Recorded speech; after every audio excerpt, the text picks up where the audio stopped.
Fear. Essential wisdom for getting through the storm. Thich Nhat Hanh. Most of us experience a life full of wonderful moments and difficult moments. But for many of us, even when we are most joyful, there is fear behind our joy.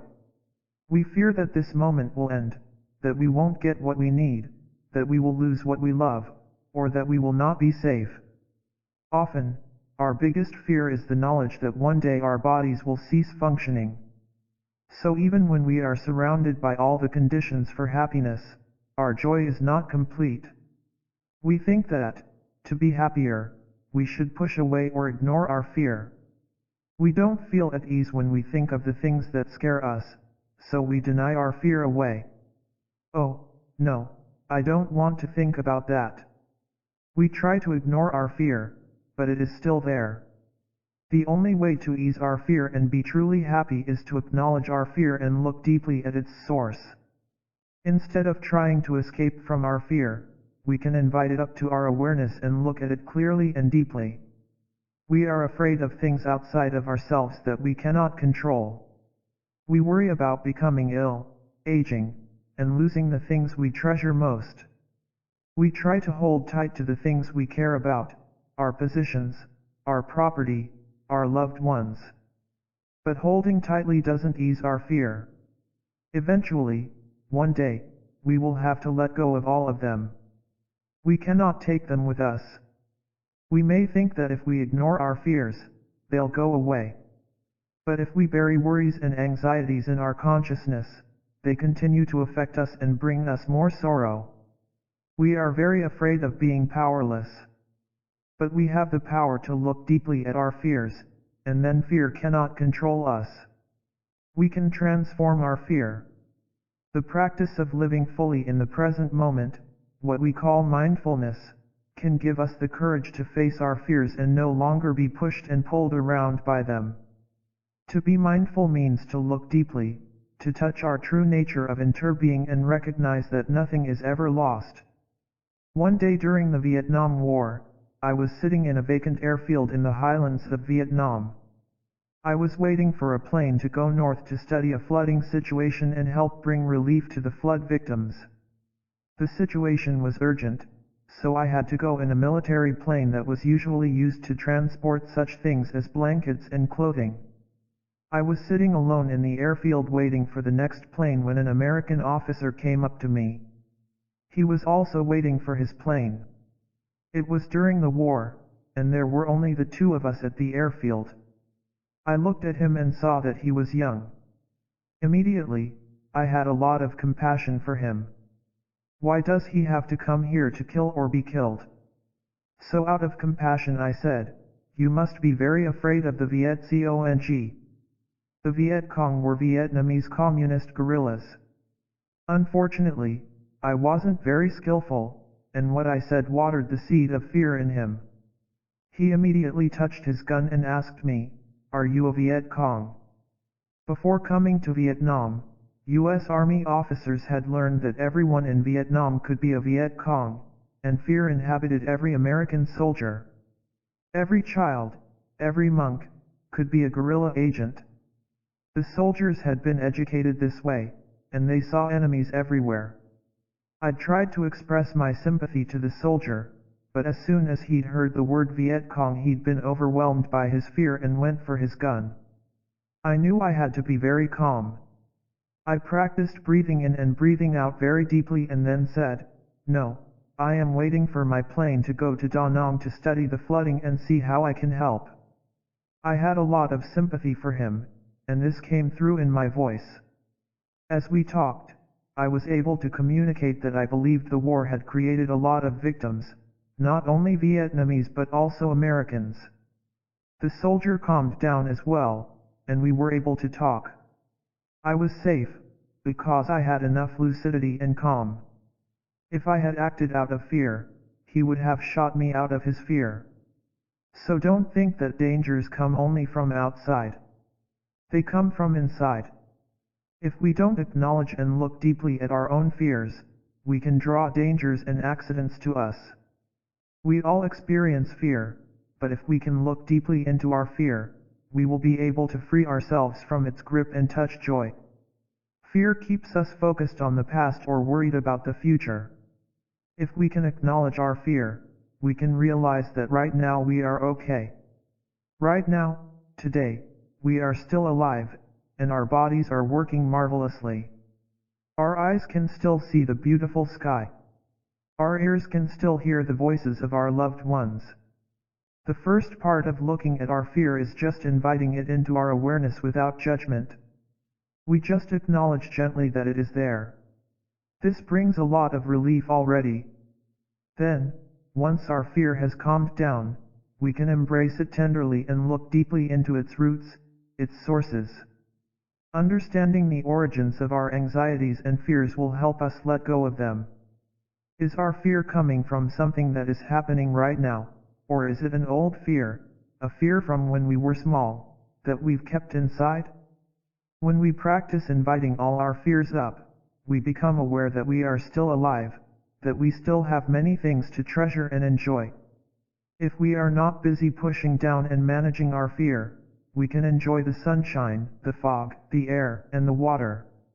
If you can look deeply into your fear and have a clear vision of it, then you really can live a life that is worthwhile. Our greatest fear is that when we die we will become nothing. To really be free of fear, we must look deeply into the ultimate dimension to see our true nature of no birth and no death. We need to free ourselves from these ideas that we are just our bodies, which die.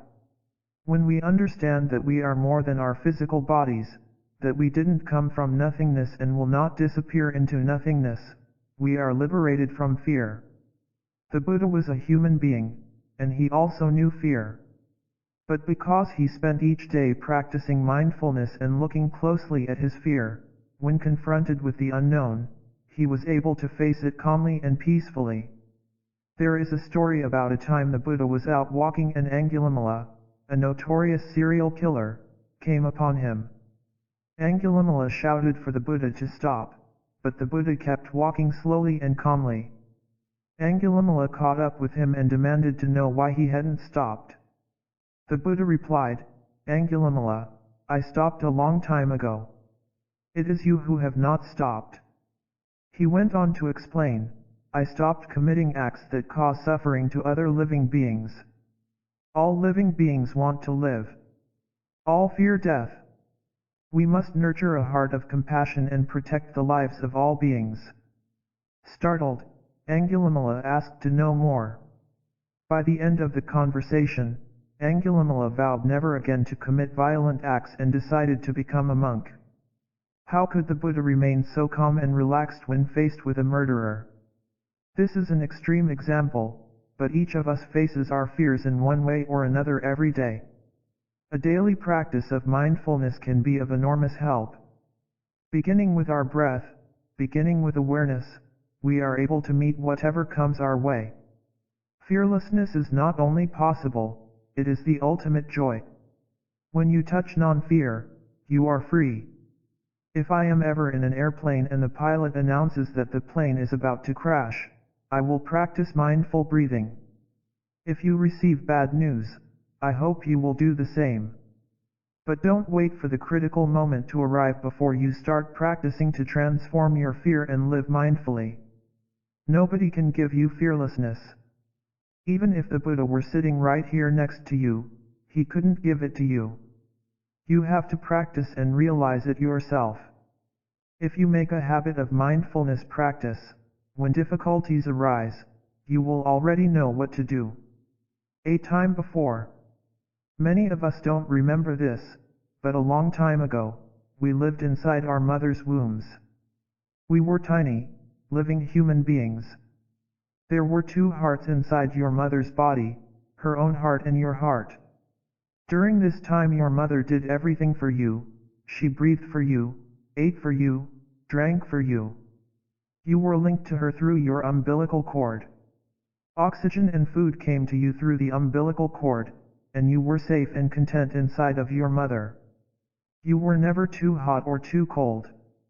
You were very comfortable. You rested on a soft cushion made of water. In China and Vietnam we call the womb the palace of the child. You spent about 9 months in the palace. The 9 months you spent in the womb were some of the most pleasant times of your life. Then the day of your birth arrived.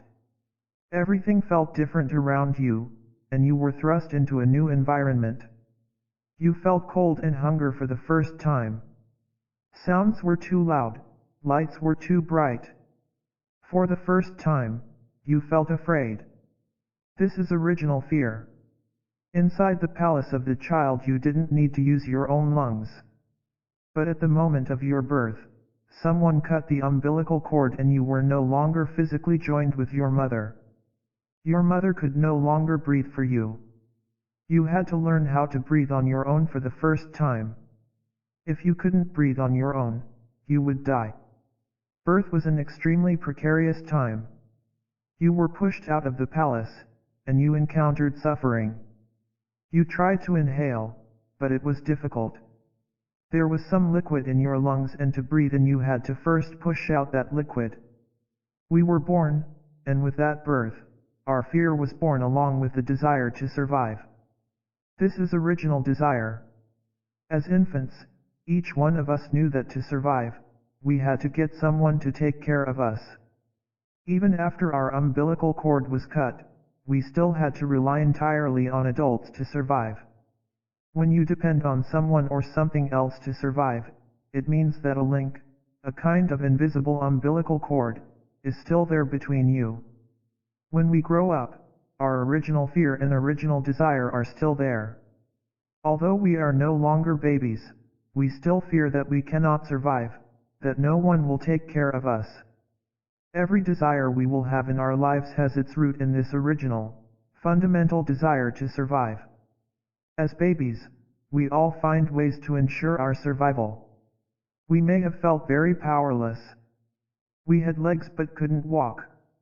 We had hands but couldn't grasp anything. We had to figure out how to get someone else to protect us, take care of us, and ensure our survival. Everyone is afraid sometimes. We fear loneliness, being abandoned, growing old, dying, and being sick, among many other things. Sometimes, we may feel fear without knowing exactly why. If we practice looking deeply, we see that this fear is the result of that original fear from the time we were newborns, helpless and unable to do anything for ourselves. Even though we have grown into adults, that original fear and original desire are both still alive. Our desire to have a partner is, in part, a continuation of our desire for someone to take care of us. As adults, we're often afraid to remember or be in touch with that original fear and desire, because the helpless child in us is still alive. We haven't had a chance to talk to him or her. We haven't taken the time to care for the wounded child, the helpless child within. For most of us, our original fear continues in some form. Sometimes we might feel scared of being alone. We may feel that alone I can't make it, I have to have somebody. This is a continuation of our original fear. If we look deeply, however, we will find that we have the capacity to calm our fear and find our own happiness. We need to look closely at our relationships to see whether they are based primarily on mutual need or on mutual happiness. We have a tendency to think that our partner has the power to make us feel good and that we're not okay unless we have that other person there. We think, I need this person to take care of me, or I will not survive. If your relationship is based on fear rather than on mutual understanding and happiness, it doesn't have a solid foundation. You may feel you require that person for your own happiness. And yet at some point you may find the presence of the other person to be a nuisance and want to get rid of him. Then you know for sure that your feelings of peace and security did not really come from that person. Similarly, if you like to spend a lot of your time at a cafe, it may not be because that particular cafe is so interesting. It may be because you're afraid of being alone. You feel that you always have to be with other people.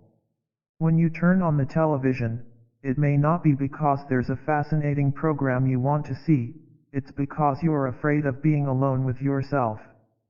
If you're afraid of what other people might think of you, it comes from that same place. You're afraid that if others think negatively about you, they won't accept you and you'll be left all alone, in danger. So if you need others to always think well of you, that is a continuation of that same original fear. If you regularly go shopping to buy yourself new clothes, it's because of that same desire. You want to be accepted by others. You're afraid of rejection. You're afraid you'll be abandoned and left alone, with no one to take care of you. We have to look deeply to identify the original, primal fear and desire that are behind so many of our behaviors. Every one of the fears and desires that you have today is a continuation of original fear and desire. One day I was walking, and I felt something like an umbilical cord linking me to the sun in the sky. I saw very clearly that if the sun was not there, I would die right away. Then I saw an umbilical cord linking me to the river. I knew that if the river wasn't there, I would also die, because there would be no water for me to drink. And I saw an umbilical cord linking me to the forest. The trees in the forest were creating oxygen for me to breathe.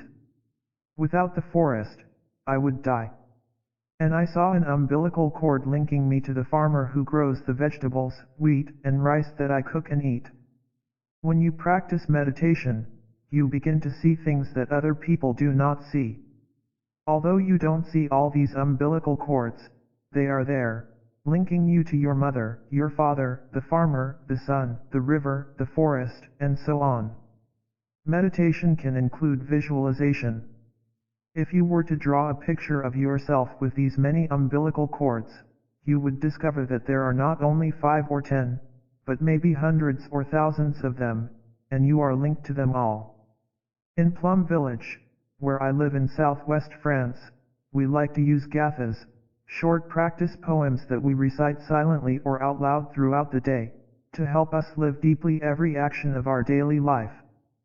We have a gatha for waking up in the morning, a gatha for brushing our teeth, and even gathas for using the car or the computer.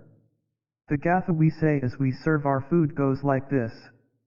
In this food I see clearly the presence of the entire universe supporting my existence.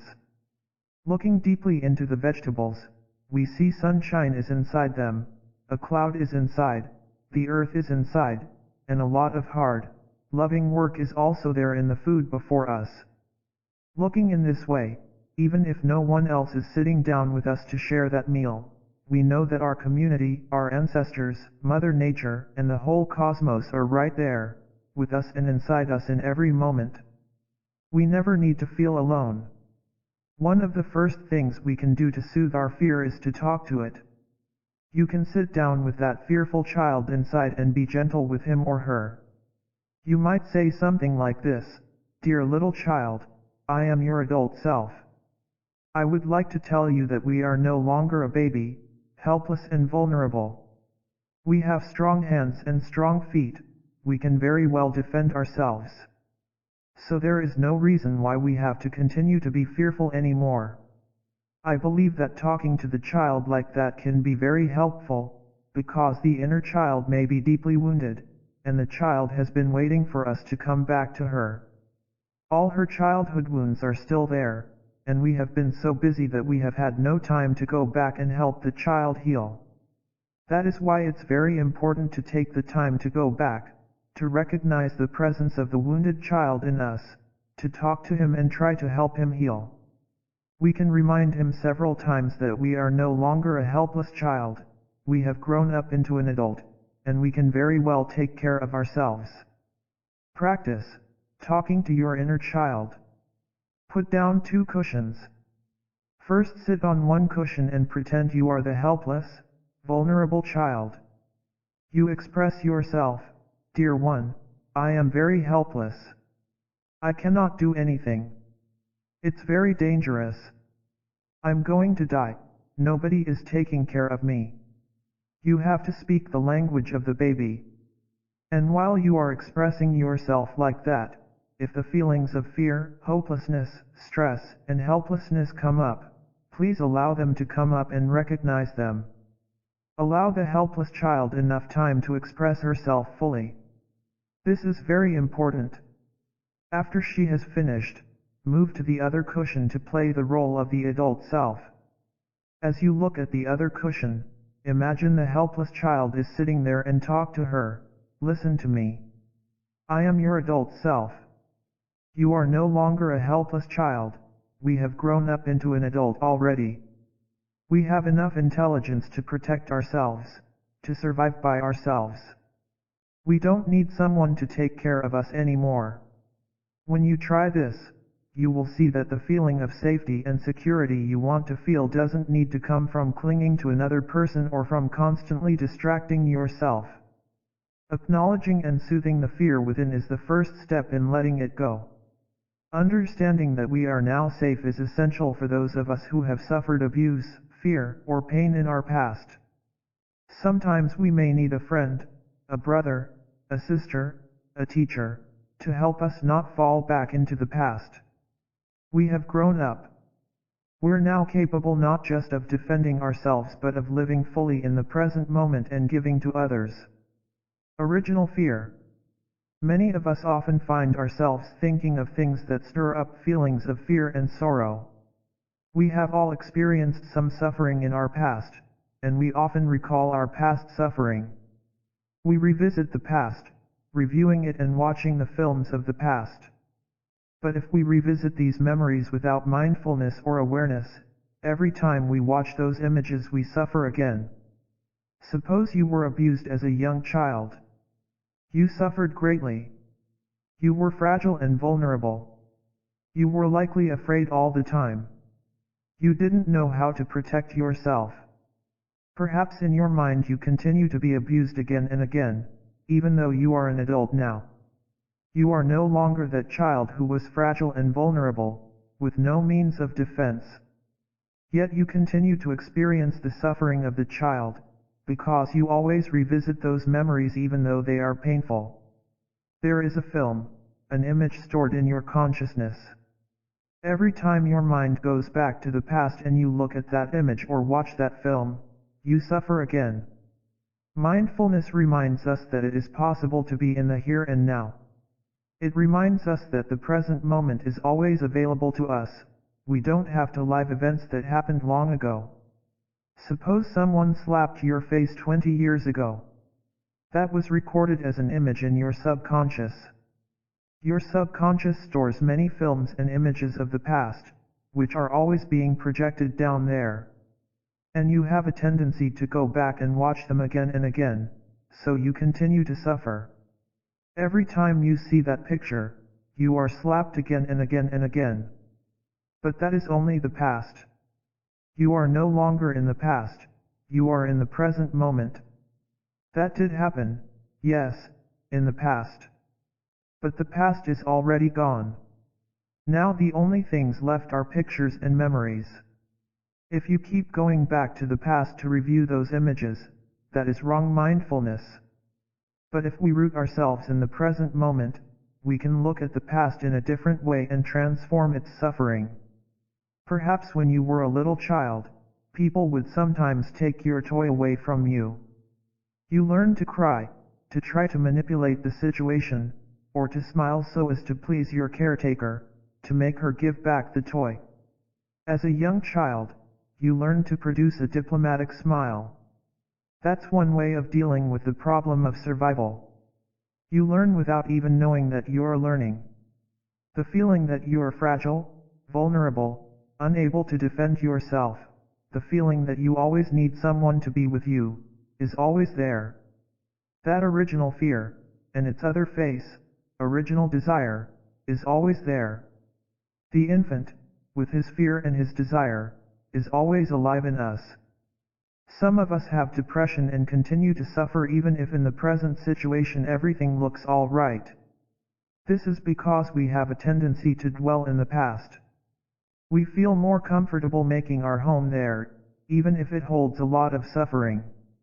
That home is deep down in our subconscious, where the films of the past are always projected. Every night you go back and watch those films and suffer. And the future you constantly worry about is nothing other than a projection of fear and desire from the past. Don't fear the past. Because it's so easy to be caught in the past, it's helpful to have a reminder to stay in the present. In Plum Village, we use a bell. When we hear the bell, we practice breathing in and out mindfully, and we say, "I listen to the bell.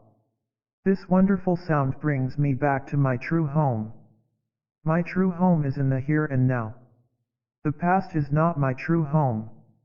You may want to say to the little one inside you, "The past is not our home is here, where we can really live our life. We can get all the nourishment and healing we need here in the present moment." Much of the fear, anxiety, and anguish that we experience is there because the inner child has not been liberated.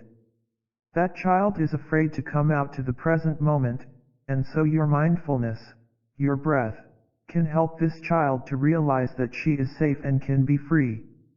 Suppose you go to the movies. From your seat in the audience you look up at the screen. There is a story, there are people on the screen interacting with each other. And down there in the audience, you cry. You experience what's happening on the screen as real, and that's why you shed real tears and feel real emotions. The suffering is real, the tears are real. But when you come up to touch the screen, you don't see any real people. It's nothing but flickering light. You can't talk to the people on the screen, you can't invite them to have tea. You can't stop them or ask them a question, but yet it can create real suffering, in your body as well as your mind. Our memories can cause us real suffering, both emotionally and physically, even though they are not happening in the moment. When we recognize that we have a habit of replaying old events and reacting to new events as if they were the old ones, we can begin to notice when that habit energy comes up. We can then gently remind ourselves that we have another choice. We can look at the moment as it is, a fresh moment, and leave the past for a time when we can look at it compassionately. We can make the time and space, not in a busy moment but in a quiet time, to tell the suffering, wounded child inside us that she doesn't have to suffer anymore. We can take her hand and invite her to come into the present moment and witness all the wonders of life that are available here and now. Come with me, dear one. We have grown up. We no longer need to be afraid. We are no longer vulnerable. We are no longer fragile. We don't have to be afraid anymore. You have to teach the child in you. You have to invite him to come with you and live life with you in the present moment. Of course, we can mindfully reflect upon and learn from the past, but when we do this we stay grounded in the present moment. If we are well grounded in the present moment, we can look skillfully at the past and learn from it without being sucked in and overwhelmed by it. Contemplating the future without fear. We likewise can prepare for the future without getting consumed by our plans. Often we either don't plan at all, or we get caught up in obsessive planning because we fear the future and its uncertainty. The present moment is where we need to operate. When you are truly anchored in the present moment, you can plan for the future in a much better way. Living mindfully in the present does not preclude making plans. It only means that you know there's no use losing yourself in worries and fear concerning the future. If you are grounded in the present moment, you can bring the future into the present to have a deep look without losing yourself in anxiety and uncertainty. If you are truly present and know how to take care of the present moment as best you can, you are doing your best for the future already. The same is true about the past. The teaching and the practice of mindfulness do not forbid looking deeply into the past. But if we allow ourselves to drown in regret and sorrow concerning the past, that's not right mindfulness. If we're well established in the present moment, we can bring the past back to the present moment and have a deep look. You can very well examine the past and the future while you are established in the present moment. In fact, you can learn from the past and plan for the future in the best way if you are grounded in the present moment. If you have a friend who suffers, you have to help him. My dear friend, you are on safe ground. Everything is okay now. Why do you continue to suffer? Don't go back to the past. It's only a ghost, it's unreal. And whenever we recognize that these are only movies and pictures, not reality, we are free. That is the practice of mindfulness. Reconciling with our past. Our original fear isn't just from our own birth and childhood, the fear we feel comes from both our own and our ancestors' original fear. Our ancestors suffered from hunger and other dangers, and there were moments when they were extremely anxious. That kind of fear has been transmitted to us, every one of us has that fear inside. And because we suffer from that fear, we make the situation worse. We worry about our safety, our job, and our family. We worry about external threats. Even when nothing bad is happening, that doesn't prevent us from feeling fear. Once, a young American came to Plum Village and practiced meditation with several others. During this time, I suggested to everyone present that they write a love letter to a parent, regardless of whether that parent was still living. Writing a letter is a form of meditation practice. This young man could not do it, because every time he thought of his father he suffered greatly. His father had already died, and yet he could not reconcile with him. His father had terrified him when he was growing up, so much so that even now he was afraid to speak to him through a letter. He could not bear to even think of his father, much less write to him. So I gave him an exercise to practice for 1 week, breathing in, I see myself as a 5-year-old child. Breathing out, I smile to that 5-year-old child. When you are a small boy or girl, you are very fragile, very vulnerable. Just a stern look from your father can create a little wound in your heart. If your father tells you to shut up, you can get wounded. You are very tender. Sometimes you want to express yourself, you try very hard to find words, and your father is a little irritated and he says, "Shut up." It is like a bowl of ice water being poured on your heart. It wounds you deeply, and the next time you will not dare to try again. Your communication with your father becomes very difficult. Breathing in, I see myself as a 5-year-old child. Breathing out, I smile to that 5-year-old child. Do you think that child is no longer there? The little boy or girl in you is still alive, and maybe still deeply wounded. That child is calling for your attention. But you have no time for him or her. You are too busy. You conceive of yourself as an adult, but in fact, you are also that little girl or boy who is deeply wounded and afraid. So when you breathe in and see yourself as a small child who is fragile like that, compassion is born in your heart. And when you breathe out, you smile to him or her, and that is already a smile of understanding, of compassion. The little child inside you can suffer so much. When you were small, you were deeply affected by the decisions adults made around you.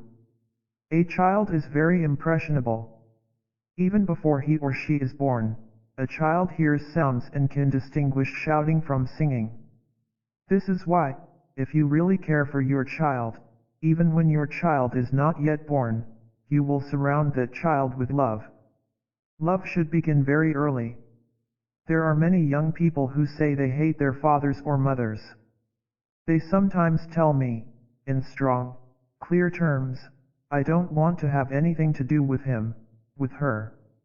These people are so angry with their parents that they want to completely sever the relationship.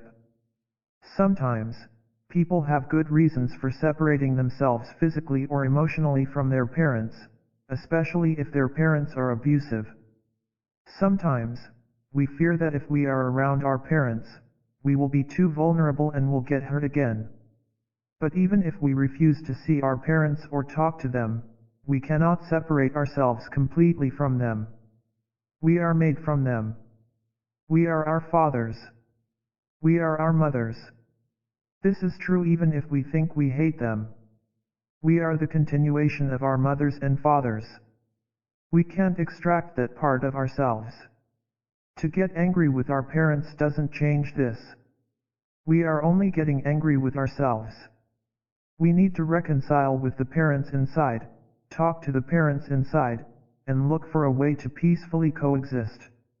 If we can realize this, reconciliation will be easy. We are capable of great change, both internally and also in our ability to influence the world outside us. Because we are scared, we often think we don't know what to do. But we only need to practice mindful walking and mindful breathing, to cultivate the energy of mindfulness and understanding. Understanding, when it comes, helps us release our fear, our anger, our hate, and so on. Love can only be born on the ground of understanding. When we say that body and mind are connected, this does not mean just your own individual body and mind. In you are all your blood ancestors and also your spiritual ancestors. You can touch the presence of your father and mother in each cell of your body.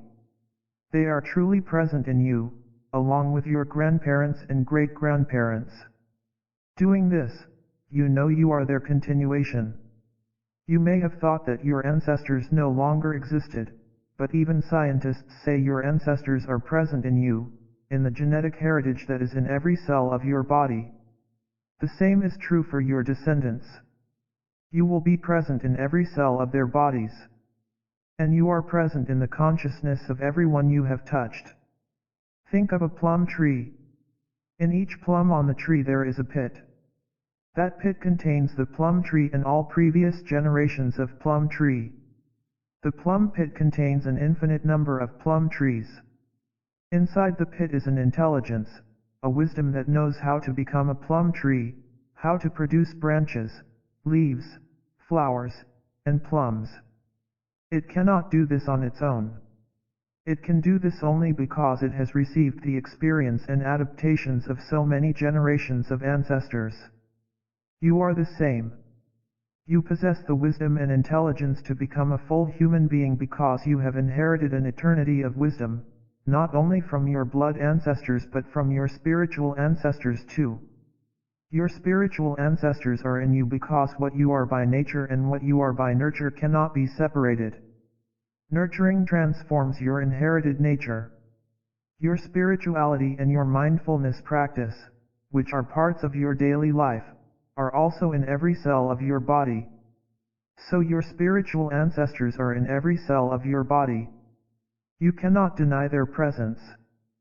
Some of us have wonderful parents, others have parents who suffered a lot and made their partners and their children suffer.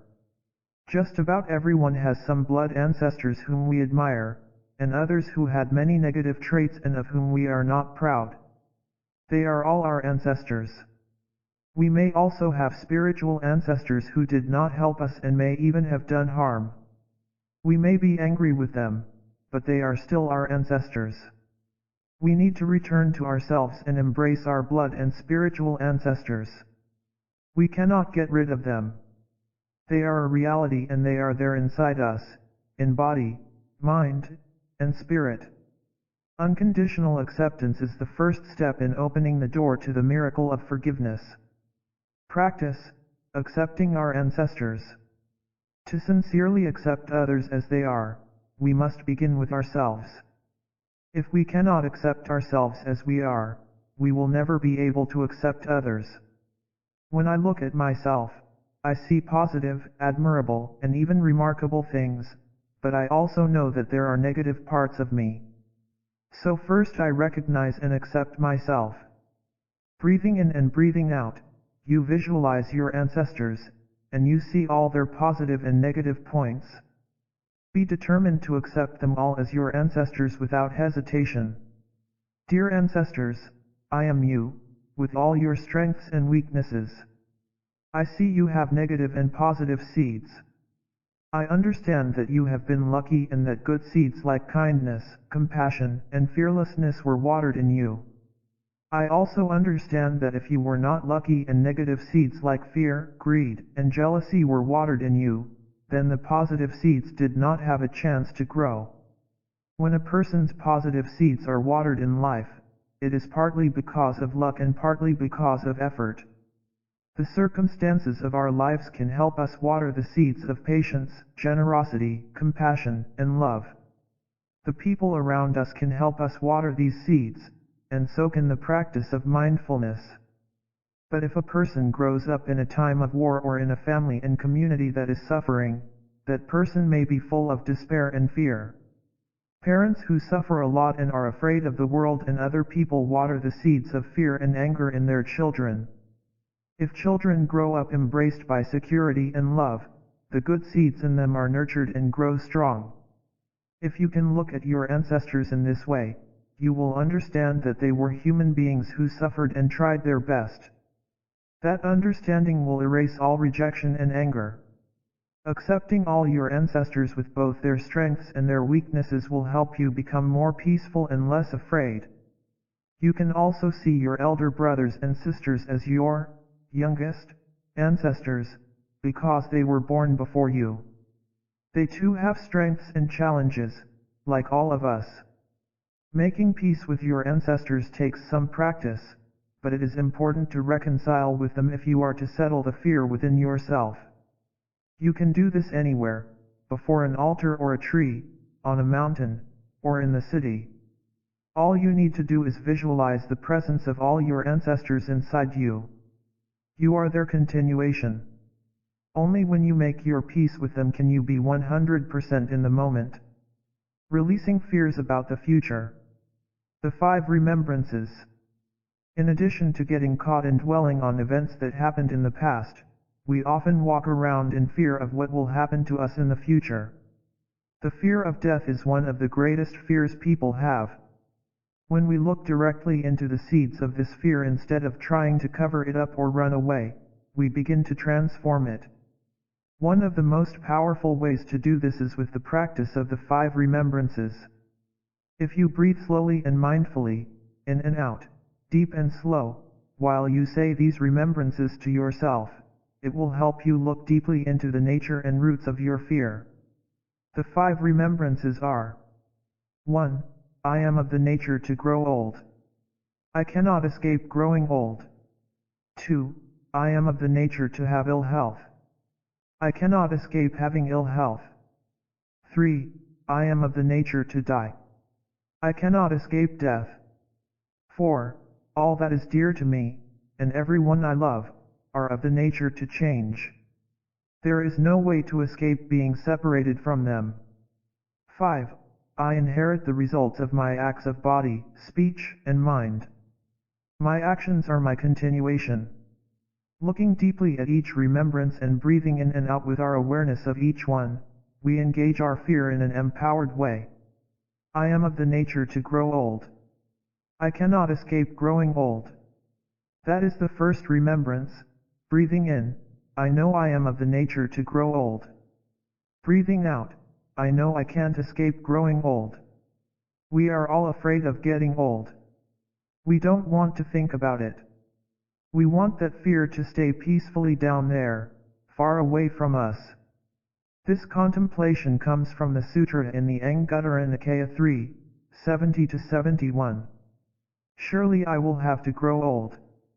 This is a truth that is universal and inevitable. But most of us don't want to acknowledge it, so we live more or less in denial. Yet down deep in the recesses of our minds, we know it's true. When we suppress our fearful thoughts, they continue to fester there in the dark. We are driven to consume food, alcohol, movies, etc., in an attempt to forget and keep those thoughts from surfacing in our conscious mind. Running away from our fear ultimately makes us suffer and makes others suffer, and our fear only grows stronger. We must be able to accept this as reality, as the truth, and not just as a logical fact. Reciting this remembrance is not mere restatement of the obvious but a chance to take in a truth that we need to experience directly. We can take a few moments to let that truth penetrate into our flesh and bones.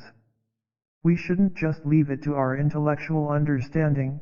Yes, of course, now I'm young, but one day I'll get old.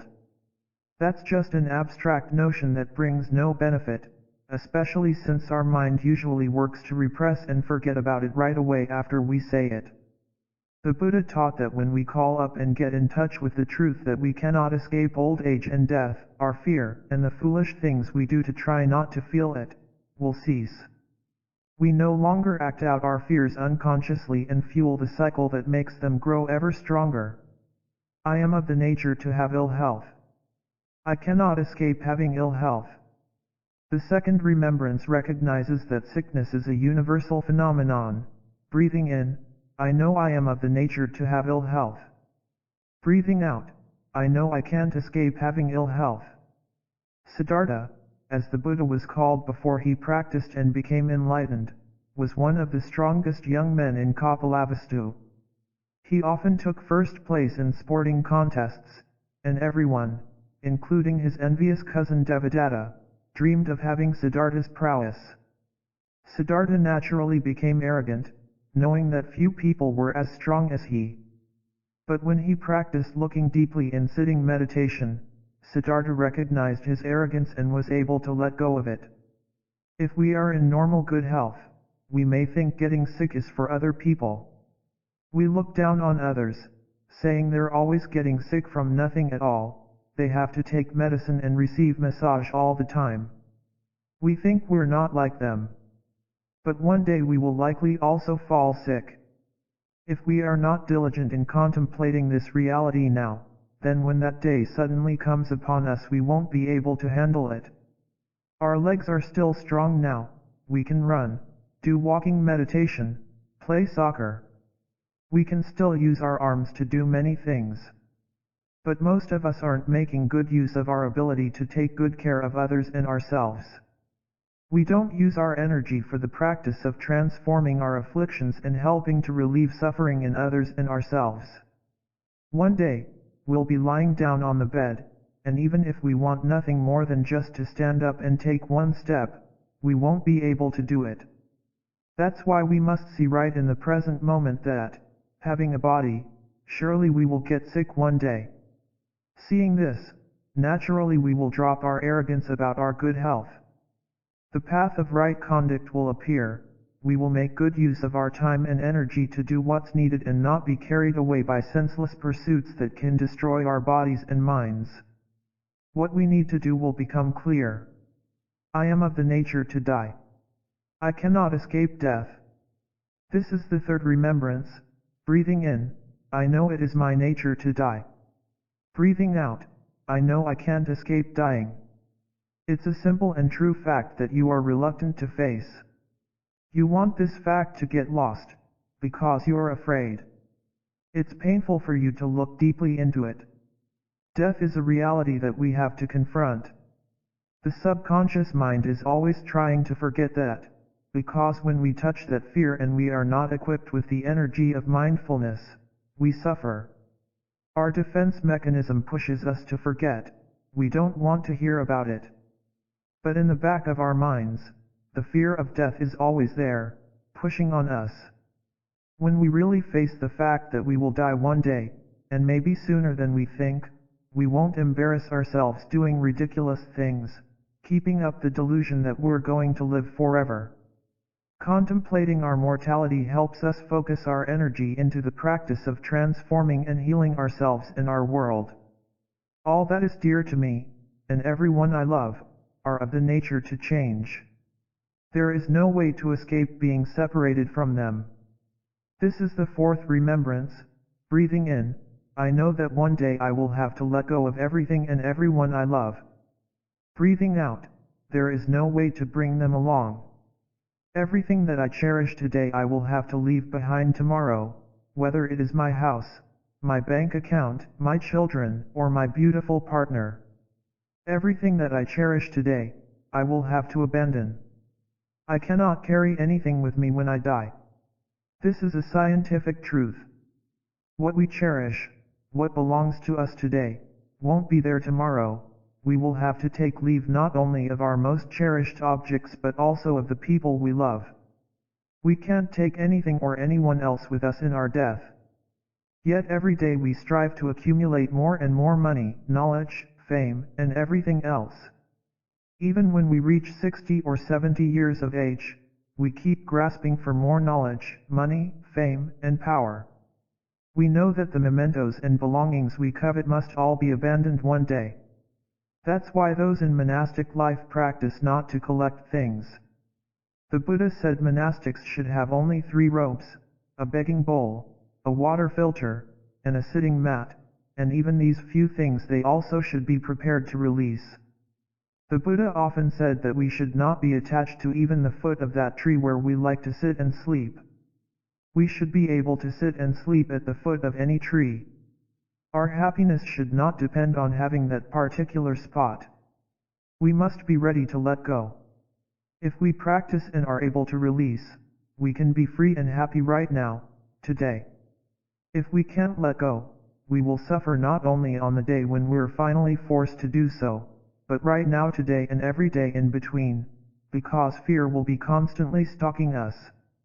There are old people who are still very greedy and stingy, like Scrooge, continuing to hoard everything. This is a shame. It's not because they're not smart enough to see that someday soon, maybe in just a few months, they'll have to let go of everything. It's because covetousness has become a habit. Throughout their lives they've been seeking happiness and accumulating things. Even just 3 months before they pass away, that habit is still strong and prevents them from letting go. There's a Vietnamese legend about a rich man named Thach Sung who was very proud because his storehouse had everything that could be found in the king's storehouse. He congratulated himself for having as much gold and treasure as the king himself, maybe even more. The king asked Thach Sung one day whether he was sure he was the richer man. Thach Sung was so sure of himself, he wagered that if there was anything in the king's storehouse that wasn't in his own storehouse, he would give everything he owned to the king. This is the arrogance of wealth. With the king's ministers witnessing, the challenge began. Indeed, everything the king displayed, Thach Sung also had. But at the end of the day there was one thing the king had that Thach Sung didn't have, a broken cooking pot. That broken cooking pot couldn't be used to make soup but could be used to make fish or tofu dishes. The Minister of Justice declared that Thach Sung had lost his wager. Thach Sung had to deliver on his vow and give all his property to the king. He was so upset that he turned into a lizard, always clicking his tongue. Tisk, tisk, tisk, tisk. We don't want to become Thach Sung, searching for happiness in the accumulation of material things. The Buddha once told the monastics to look up at the sky at night to see the moon, and he asked them whether they saw how great the moon's happiness was as it traveled in the vast open space. As practitioners we should allow ourselves to be as free as the moon. If we are attached to obtaining more and more wealth, fame, power, and sex, we lose our freedom. I inherit the results of my acts of body, speech, and mind. My actions are my continuation. The 5th remembrance reminds us that when we die, the only things that continue us are our thoughts, words, and actions, that is, our karma. Breathing in, I know that I bring nothing with me except my thoughts, words, and deeds. Breathing out, only my actions come with me. All the thoughts you have thought, all the words you have spoken, all the actions you have done with your body, these are your karma that follows and continues you. Everything else you leave behind. Here we are speaking of inheriting not our parents' savings, but the fruits of our own actions. What we have thought, said, and done is called karma, which in Sanskrit means action. What we do, say, and think continues on after the act is done, and its fruits follow us. Whether we want that inheritance or not, it stays with us. All our cherished belongings and loved ones we must leave behind, but our karma, the fruit of our actions, always follows us. We never can escape it, we never can say, no. You have no right to pursue me. Karma is the ground on which we stand. We have only one foundation, and that is our karma. We have no other ground. We will receive the fruits of any act we have done, whether wholesome or unwholesome. Bringing mindfulness to the seeds of fear. The practice of the 5 remembrances helps us accept many of our deepest fears, such as old age, sickness, and death, as realities, facts we cannot escape. When we practice accepting these truths, we can realize peace and have the capacity to live conscious, healthy, and compassionate lives, no longer causing suffering to ourselves and others. Invite your fear into consciousness, and smile through it. Every time you smile through your fear, it will lose some of its strength. If you try to run away from your pain, there is no way out. Only by looking deeply into the nature of your fear can you find the way out. Contemplating the 5 remembrances, we bring mindfulness to the seed of fear in us. The seed of fear is there in us, and if we don't practice embracing it with mindfulness, then every time these truths show themselves, we will feel very uncomfortable. Like ostriches that see a lion, we stick our heads in the sand. Using diversions like television, computer games, alcohol, and drugs, we try to ignore the realities of aging, illness, death, and the impermanence of the things we cherish. If we allow ourselves to be overwhelmed by our fears, we will suffer, and the seed of fear in us will grow stronger. But when we are mindful, we use the energy of mindfulness to embrace our fear. Every time fear is embraced by mindfulness, the energy of fear decreases before going back down to the depths of our consciousness as a seed. Our consciousness is like a circle in which the bottom part is our store consciousness and the upper part is our mind consciousness. The fear of aging, the fear of illness, the fear of death, the fear of having to let go, and the fear of the consequences of our karma are all there in our store consciousness. We don't want to face our fear, so we try to cover it up. Keep it down there in the cellar. We don't like it when somebody or something reminds us of it. We don't want it showing itself in our mind consciousness. Mindfulness is the opposite of this tendency. We must invite these things up into our mind consciousness every day and tell them, "My dear, I'm not afraid of you. I'm not afraid of my fear. It is my nature to grow old. I cannot escape old age." When fear manifests, we want to have the seed of mindfulness also manifest to embrace it. So we have 2 energies present. The first is the energy of fear, and the second is the energy of mindfulness.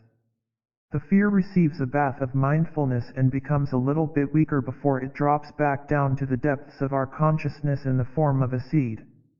Just because fear goes away for a little while doesn't mean we have dissolved it completely.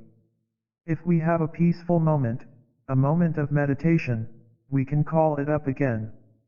"My dear fear, come up here so I can embrace you for a while. It is my nature to die. I cannot escape death." We can stay with our fear for 5, 10, 20, or 30 minutes, depending on our needs, and use the energy of mindfulness to embrace our fear. Being embraced like that every day, our fear will lose its strength. No coming, no going. Our greatest fear is that when we die, we will become nothing. Many of us believe our entire existence is limited to a particular period, our lifespan. We believe it begins when we are born, when, out of being nothing, we become something, and it ends when we die and become nothing again. So we are filled with a fear of annihilation. But if we look deeply, we can have a very different understanding of our existence. We can see that birth and death are just notions, they're not real. The Buddha taught that there is no birth and no death. Our belief that these ideas about birth and death are real creates a powerful illusion that causes us a great deal of suffering. When we understand that we can't be destroyed, we're liberated from fear. It's a huge relief. We can enjoy life and appreciate it in a new way. When I lost my mother, I suffered a lot. The day she died, I wrote in my journal, "The greatest misfortune of my life has happened." I grieved her death for more than a year. Then one night, I was sleeping in my hermitage, a hut that lay behind a temple, halfway up a hill covered with tea plants in the highlands of Vietnam. I had a dream about my mother. I saw myself sitting with her, and we were having a wonderful talk. She looked young and beautiful, with her hair flowing down around her shoulders. It was so pleasant to sit and talk to her as if she had never died. When I woke up, I had a very strong feeling that I had never lost my mother. The sense that my mother was still with me was very clear. I understood then that the idea of having lost my mother was just that, an idea. It was obvious in that moment that my mother was still alive in me and always would be. I opened the door and went outside. The entire hillside was bathed in moonlight. Walking slowly in that soft light through the rows of tea plants, I observed that my mother was indeed still with me. My mother was the moonlight caressing me as she had so often done, very gentle, very sweet. Every time my feet touched the earth, I knew my mother was there with me. I knew this body was not mine alone but a living continuation of my mother and father, my grandparents and great-grandparents, and of all my ancestors. These feet I saw as my feet were actually our feet. Together my mother and I were leaving footprints in the damp soil. From that moment on, the idea that I had lost my mother no longer existed. All I had to do was look at the palm of my hand, or feel the breeze on my face or the earth under my feet, to remember that my mother is always with me, available at any time. When you lose a loved one, you suffer. But if you know how to look deeply, you have a chance to realize that his or her nature is truly the nature of no birth, no death. There is manifestation, and there is the cessation of manifestation in order to have another manifestation. You have to be alert to recognize the new manifestations of one person. But with practice and effort, you can do it. Pay attention to the world around you, to the leaves and the flowers, to the birds and the rain. If you can stop and look deeply, you will recognize your beloved manifesting again and again in many forms. You will release your fear and pain and again embrace the joy of life. The present is free from fear. When we are not fully present, we are not really living. We're not really there, either for our loved ones or for ourselves. If we're not there, then where are we? We are running, even during our sleep. We run because we're trying to escape from our fear.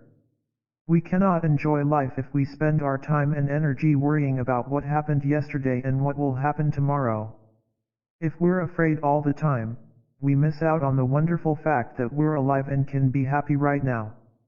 In everyday life, we tend to believe that happiness is only possible in the future. We're always looking for the right conditions that we don't yet have to make us happy. We ignore what is happening right in front of us. We look for something that will make us feel more solid, more safe, more secure. But we're afraid all the time of what the future will bring, afraid we'll lose our jobs, our possessions, the people around us whom we love. So we wait and hope for that magical moment, always sometime in the future, when everything will be as we want it to be. We forget that life is available only in the present moment. The Buddha said, "It is possible to live happily in the present moment. It is the only moment we have." Buried treasure. The Bible tells the story of a farmer who discovered a treasure buried on his land. When he went back home, he gave up all the rest of his land and everything else he owned. He kept only that one small piece of land that contained the treasure. That treasure is the kingdom of God. We know that we should look for the kingdom of God in the present moment, because the present moment is the only moment that is. The past is gone, and the future is not yet here.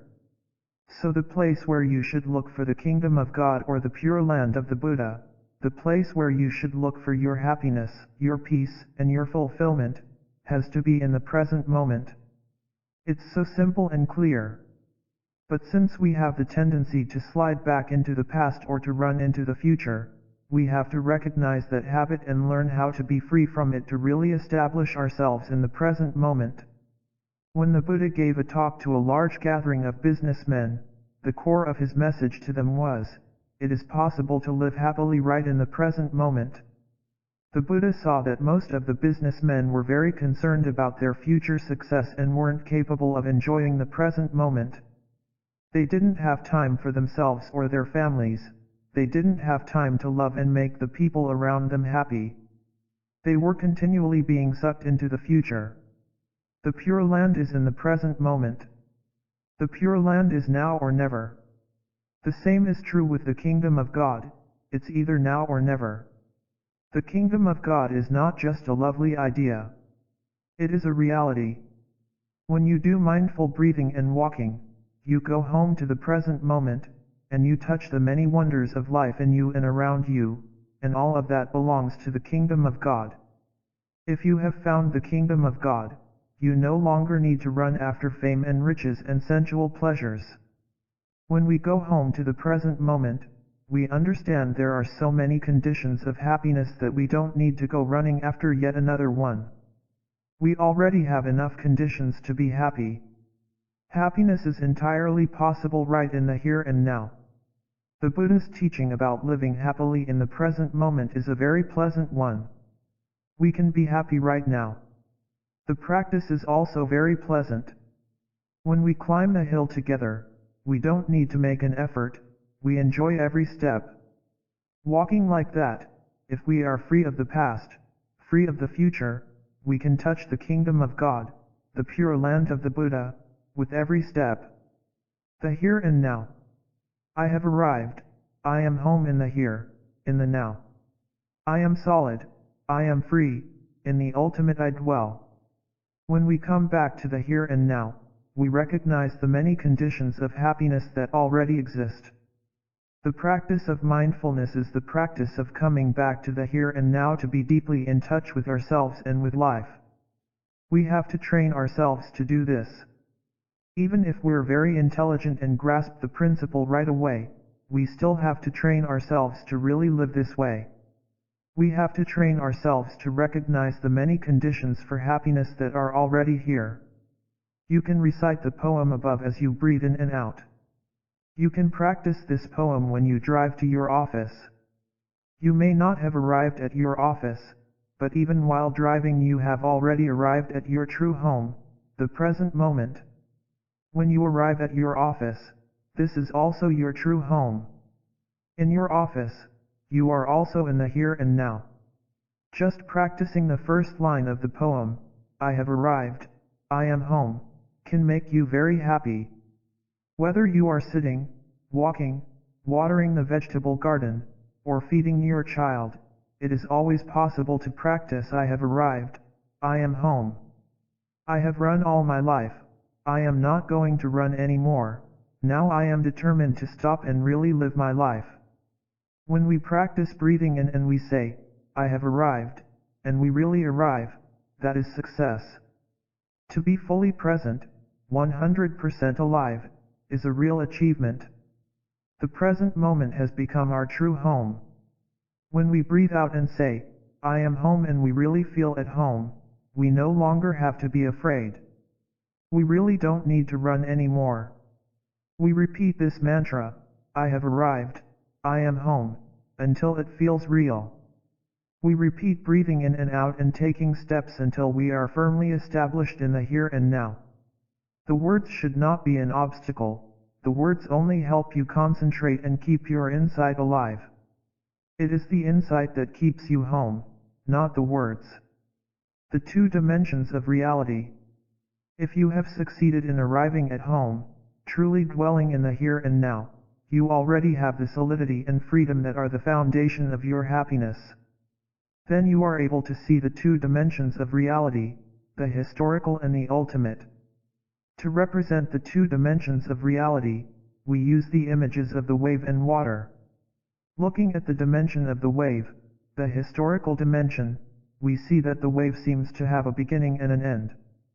The wave can be high or low compared to other waves. The wave might be more or less beautiful than other waves. The wave might be there or not there, it might be there now but not there later. All these notions are there when we first touch the historical dimension, birth and death, being and non-being, high and low, coming and going, and so on. But we know that when we touch the wave more deeply, we touch water. The water is the other dimension of the wave. It represents the ultimate dimension. In the historical dimension, we talk in terms of life, death, being, non-being, high, low, coming, going, but in the ultimate dimension, all these notions are removed. If the wave is capable of touching the water within herself, if the wave can live the life of water at the same time, then she will not be afraid of all these notions, beginning and ending, birth and death, being or non-being. Non-fear will bring her solidity and joy. Her true nature is the nature of no birth and no death, no beginning and no end. That is the nature of water. All of us are like that wave. We have our historical dimension. We speak in terms of beginning to be at a certain point in time, and ceasing to be at another point in time. We believe that we are now existing and that before our birth we did not exist. We get caught in these notions, and that is why we have fear, we have jealousy, we have craving, we have all these conflicts and afflictions within us. Now if we are capable of arriving, of being more solid and free, it will be possible for us to touch our true nature, the ultimate dimension of ourselves. In touching that ultimate dimension, we break free from all these notions that have made us suffer. When fear loses some of its power, we can look deeply into its origin from the perspective of the ultimate dimension. In the historical dimension, we see birth, death, and old age, but in the ultimate dimension birth and death are not the true nature of things. The true nature of things is free from birth and death. The first step is to practice in the historical dimension, and the second step is to practice in the ultimate dimension. In the first step we accept that birth and death are happening, but in the second step, because we're in touch with the ultimate dimension, we realize that birth and death come from our own conceptual minds and not from any true reality. By being in contact with the ultimate dimension, we are able to be in touch with the reality of all things, which is birthless and deathless. Practicing in the historical dimension is very important for our success practicing in the ultimate dimension. Practice in the ultimate dimension means being in touch with our no birth, no death nature, like a wave being in touch with its true nature of water. We can ask metaphorically, where does the wave come from, and where will it go? And we can answer in the same manner, the wave comes from water and will return to water. In reality, there is no coming and going. The wave is always water, it doesn't come from water, and it doesn't go anywhere. It is always water, coming and going are just mental constructions. The wave has never left the water, so to say the wave comes from the water is not really correct. As it is always water, we cannot say it returns to water. Right at the moment when the wave is a wave, it is already water. Birth and death, coming and going, are just concepts. When we are in touch with our no birth, no death nature, we have no fear. The nature of no birth and no death. The cloud cannot become nothing. It is possible for a cloud to become rain or snow or hail. But it's not possible for a cloud to become nothing. That's why the view of annihilation is a wrong view. If you're a scientist and you think that after the disintegration of this body you are no longer there, you become nothing, you pass from being to non-being, then you are not a very good scientist, because your view goes against the evidence. So birth and death are paired notions, like coming and going, permanence and annihilation, self and other. The cloud appearing in the sky is a new manifestation. Before assuming the form of a cloud, the cloud was water vapor, produced from water in the ocean and the heat of sunlight. You can call it her previous life. So being a cloud is only a continuation. A cloud has not come from nothing. A cloud always comes from something. So there is no birth, there is only a continuation. That is the nature of everything, no birth, no death. The 18th century French scientist Antoine Lavoisier declared, "Nothing is created, nothing is lost." Lavoisier saw the same truth that the Buddha saw, that nothing is born and nothing dies. Our true nature is no birth and no death. Only when we touch our true nature can we transcend the fear of non-being, the fear of annihilation. When conditions are sufficient, something manifests, and we say that it exists. When one or two conditions are no longer there and the thing is not manifesting in the same way, we say that it does not exist. To qualify something as existing or not existing is not correct. In reality, there is no such thing as totally existing or totally not existing. No coming, no going. For many of us, these notions of birth and death, coming and going, cause our greatest pain. We think the person we loved came to us from somewhere and has now gone away somewhere. But our true nature is the nature of no coming and no going. We have not come from anywhere, and we will not go anywhere. When conditions are sufficient, we manifest in a particular way. When conditions are no longer sufficient, we no longer manifest in that way. This doesn't mean that we don't exist. If we're afraid of death, it's because we don't understand that things do not really die. There's a tendency for people to think that they can eliminate what they don't want, they can burn down a village, they can kill a person. But destroying someone doesn't reduce that person to nothing. They killed Mahatma Gandhi. They shot Martin Luther King Jr. But these people are still among us today. They continue to exist in many forms. Their spirit goes on. Therefore, when we look deeply into ourself, into our body, our feelings, and our perceptions, when we look into the mountains, the rivers, or another person, we have to be able to see and touch the nature of no birth and no death in them. This is one of the most important practices in the Buddhist tradition. Impermanence. According to Buddhist wisdom, the view of immortality, or permanence, is a wrong view. Everything is impermanent, everything is changing. Nothing can be the same forever. So permanence is not the true nature of anything. But to say that when we die there is nothing left is a wrong view too. Immortality and annihilation are also paired opposites. Immortality is a wrong view, because so far we have not seen anything like that. Everything we observe is impermanent, always changing. But annihilation is also a wrong view. Suppose we speak of the death of a cloud. You look up in the sky and don't see your beloved cloud anymore, and you cry, "Oh my beloved cloud, you are no longer there. How can I survive without you?" And you weep. You are thinking of the cloud as having passed from being into non-being, from existence into non-existence. But the truth is, it's impossible for a cloud to die. To die means that from something, you suddenly become nothing at all. To die means that from someone, you suddenly become no one. But we've seen that this is not the case.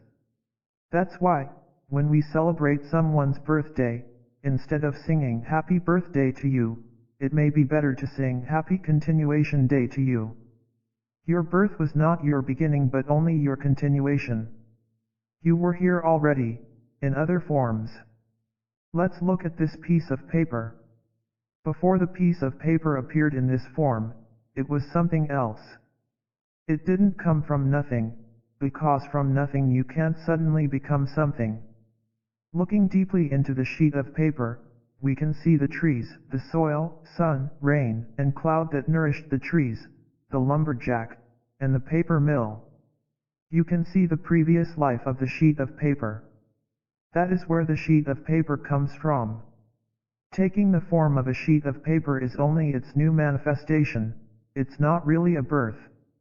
So the nature of the sheet of paper is no birth and no death. It's impossible for the sheet of paper to die. When you burn a sheet of paper, you see it transform into smoke, vapor, ash, and heat. The sheet of paper continues in other forms. So to say that after something disintegrates there's nothing left is a wrong view, called the view of annihilation. If we have lost someone who is very close to us and we are grieving her death, we have to look again. That person still continues somehow. And we can do something to help her to continue more beautifully. She is still alive, inside us and around us. Looking in this way, we can still recognize her in different forms, just as we recognize the cloud in our cup of tea. When you drink your cup of tea with mindfulness and concentration, you understand that the cloud is right there in your tea, very close. You have never lost your beloved. She has just changed forms. That is the kind of vision, the kind of insight that is needed to overcome grief. We think that we have lost him forever, but that person has not died, has not disappeared.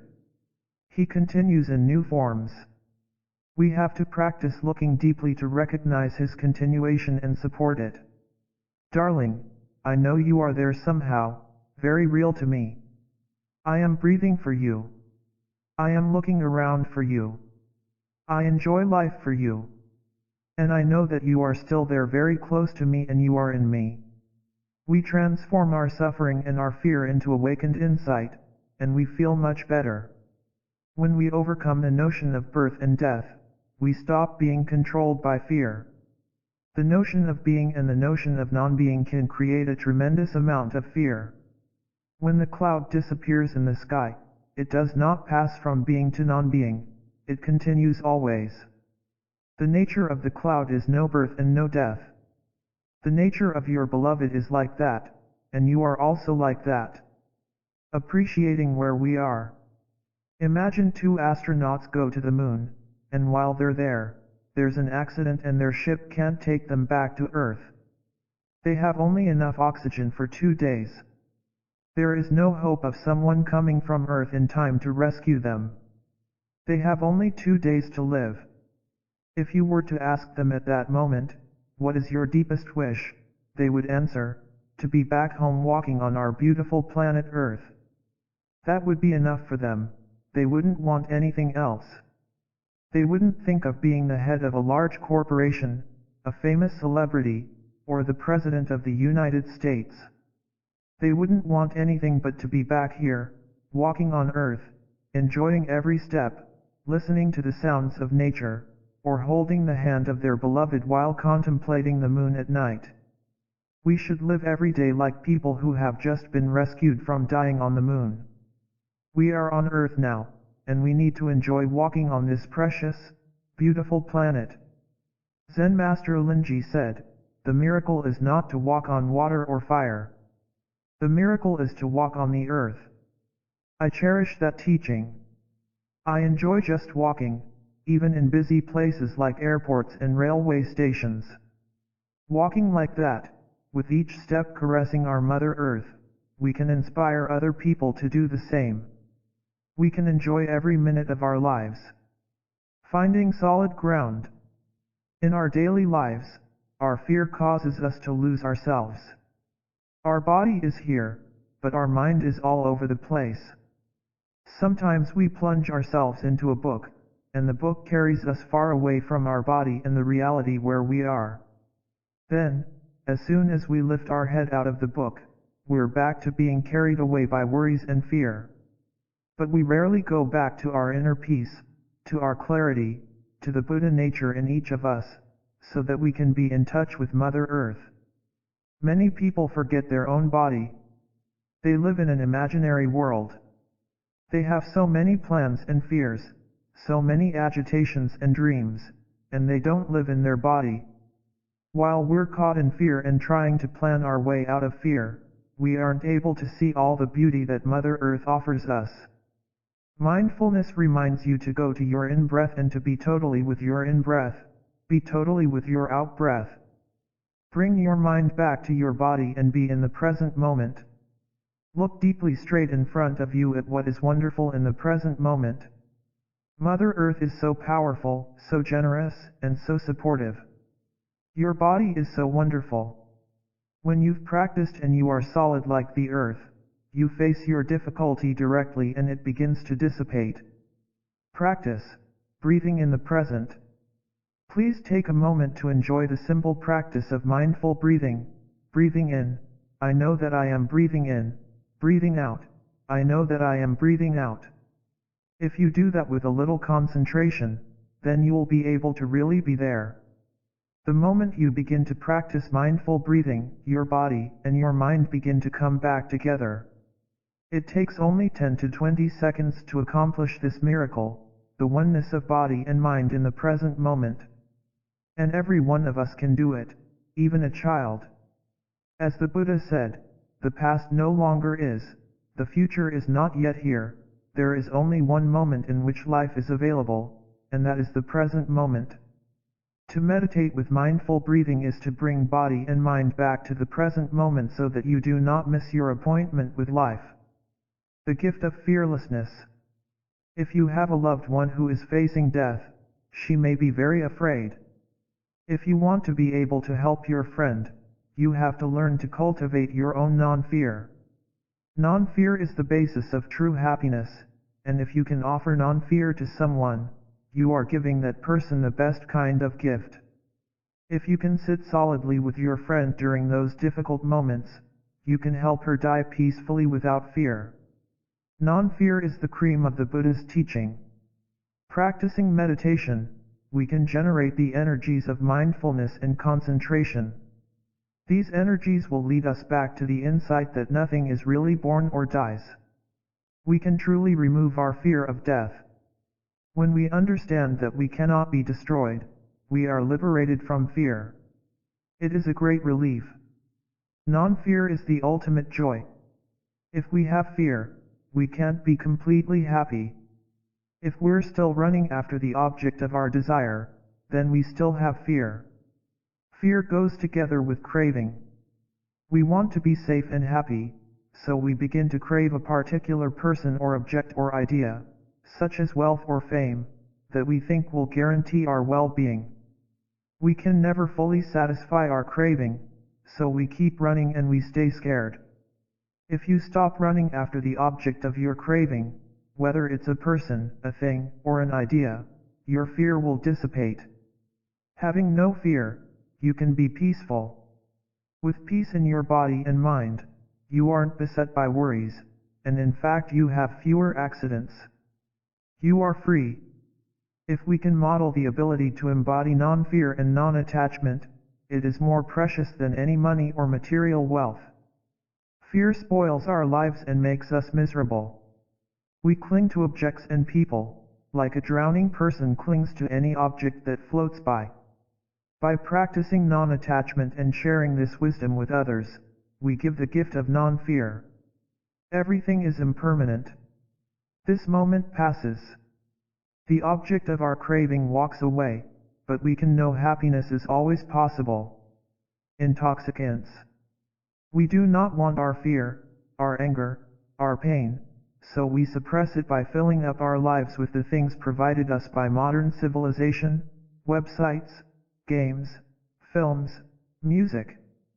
All these items can contain many toxins that only serve to increase our sickness, our fear. Suppose you watch 1 hour of television. That seems like very little, but you know there can be a lot of violence, a lot of fear, and a lot of poisons in that 1 hour program. And you practice intoxicating yourself every day. You think you're getting some kind of relief, but while entertaining yourself you continue to bring into the depths of your consciousness even more elements of pain and suffering. So the blocks of pain deep within you keep growing bigger and bigger. We intoxicate ourselves with what we consume every day. We let the television set be our children's babysitter, and our children get intoxicated every day by what they see and hear there. The Buddha terms these things poisons. There are poisons in us already, deep in our consciousness, and yet we open ourselves up to bring in even more poisons and toxins. Our environment is also deeply polluted by toxins. Practicing meditation means being aware of all that is going on, not only in our body but also in the rest of the world. We are feeding ourselves and our children with poisons. That is what is happening in the present moment. If you notice this, you are awakened to the fact that we are intoxicating ourselves all day long. We have to find a way to stop consuming these intoxicants that feed our fear. The nature of interbeing. When we look deeply into a sheet of paper, we see that it's full of everything in the cosmos, the sunshine, the trees, the clouds, the earth, the minerals, everything, except for one thing. It's empty of one thing only, a separate self. The sheet of paper cannot be by itself alone. It has to interbe with everything else in the cosmos. That is why the word interbe can be more helpful than the word be. In fact, to be means to interbe. The sheet of paper cannot be without the sunshine, cannot be without the forest. The sheet of paper has to interbe with the sunshine, to interbe with the forest.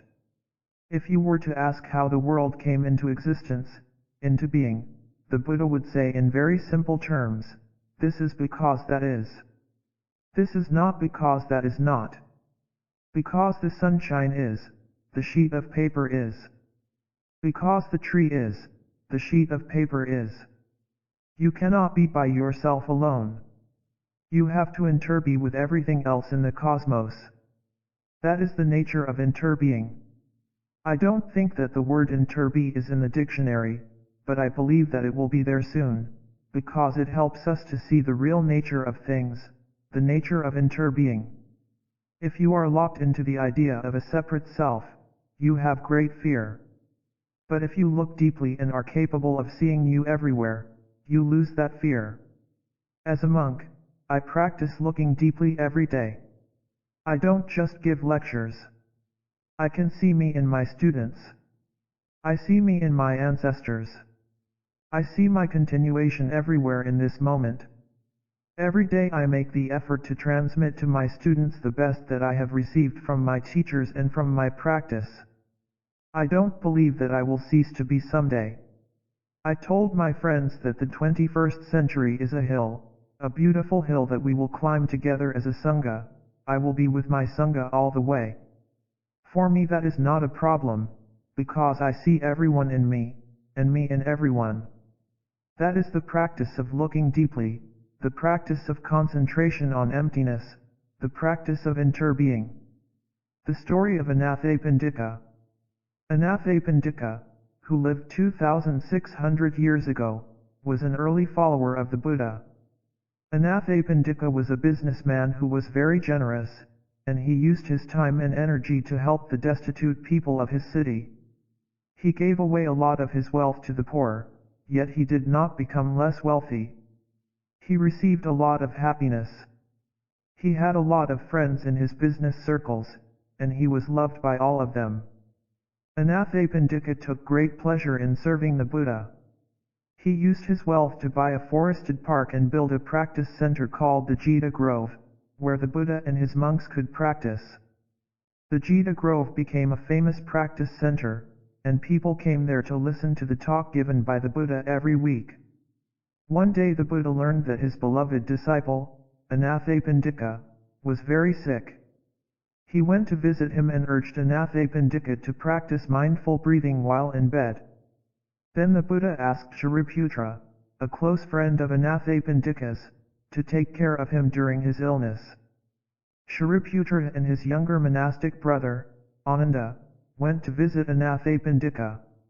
When they arrived, Anathapindika was so weak he could not sit up in bed to greet them. Shariputra said, "No, my friend, don't try. Just lie quietly.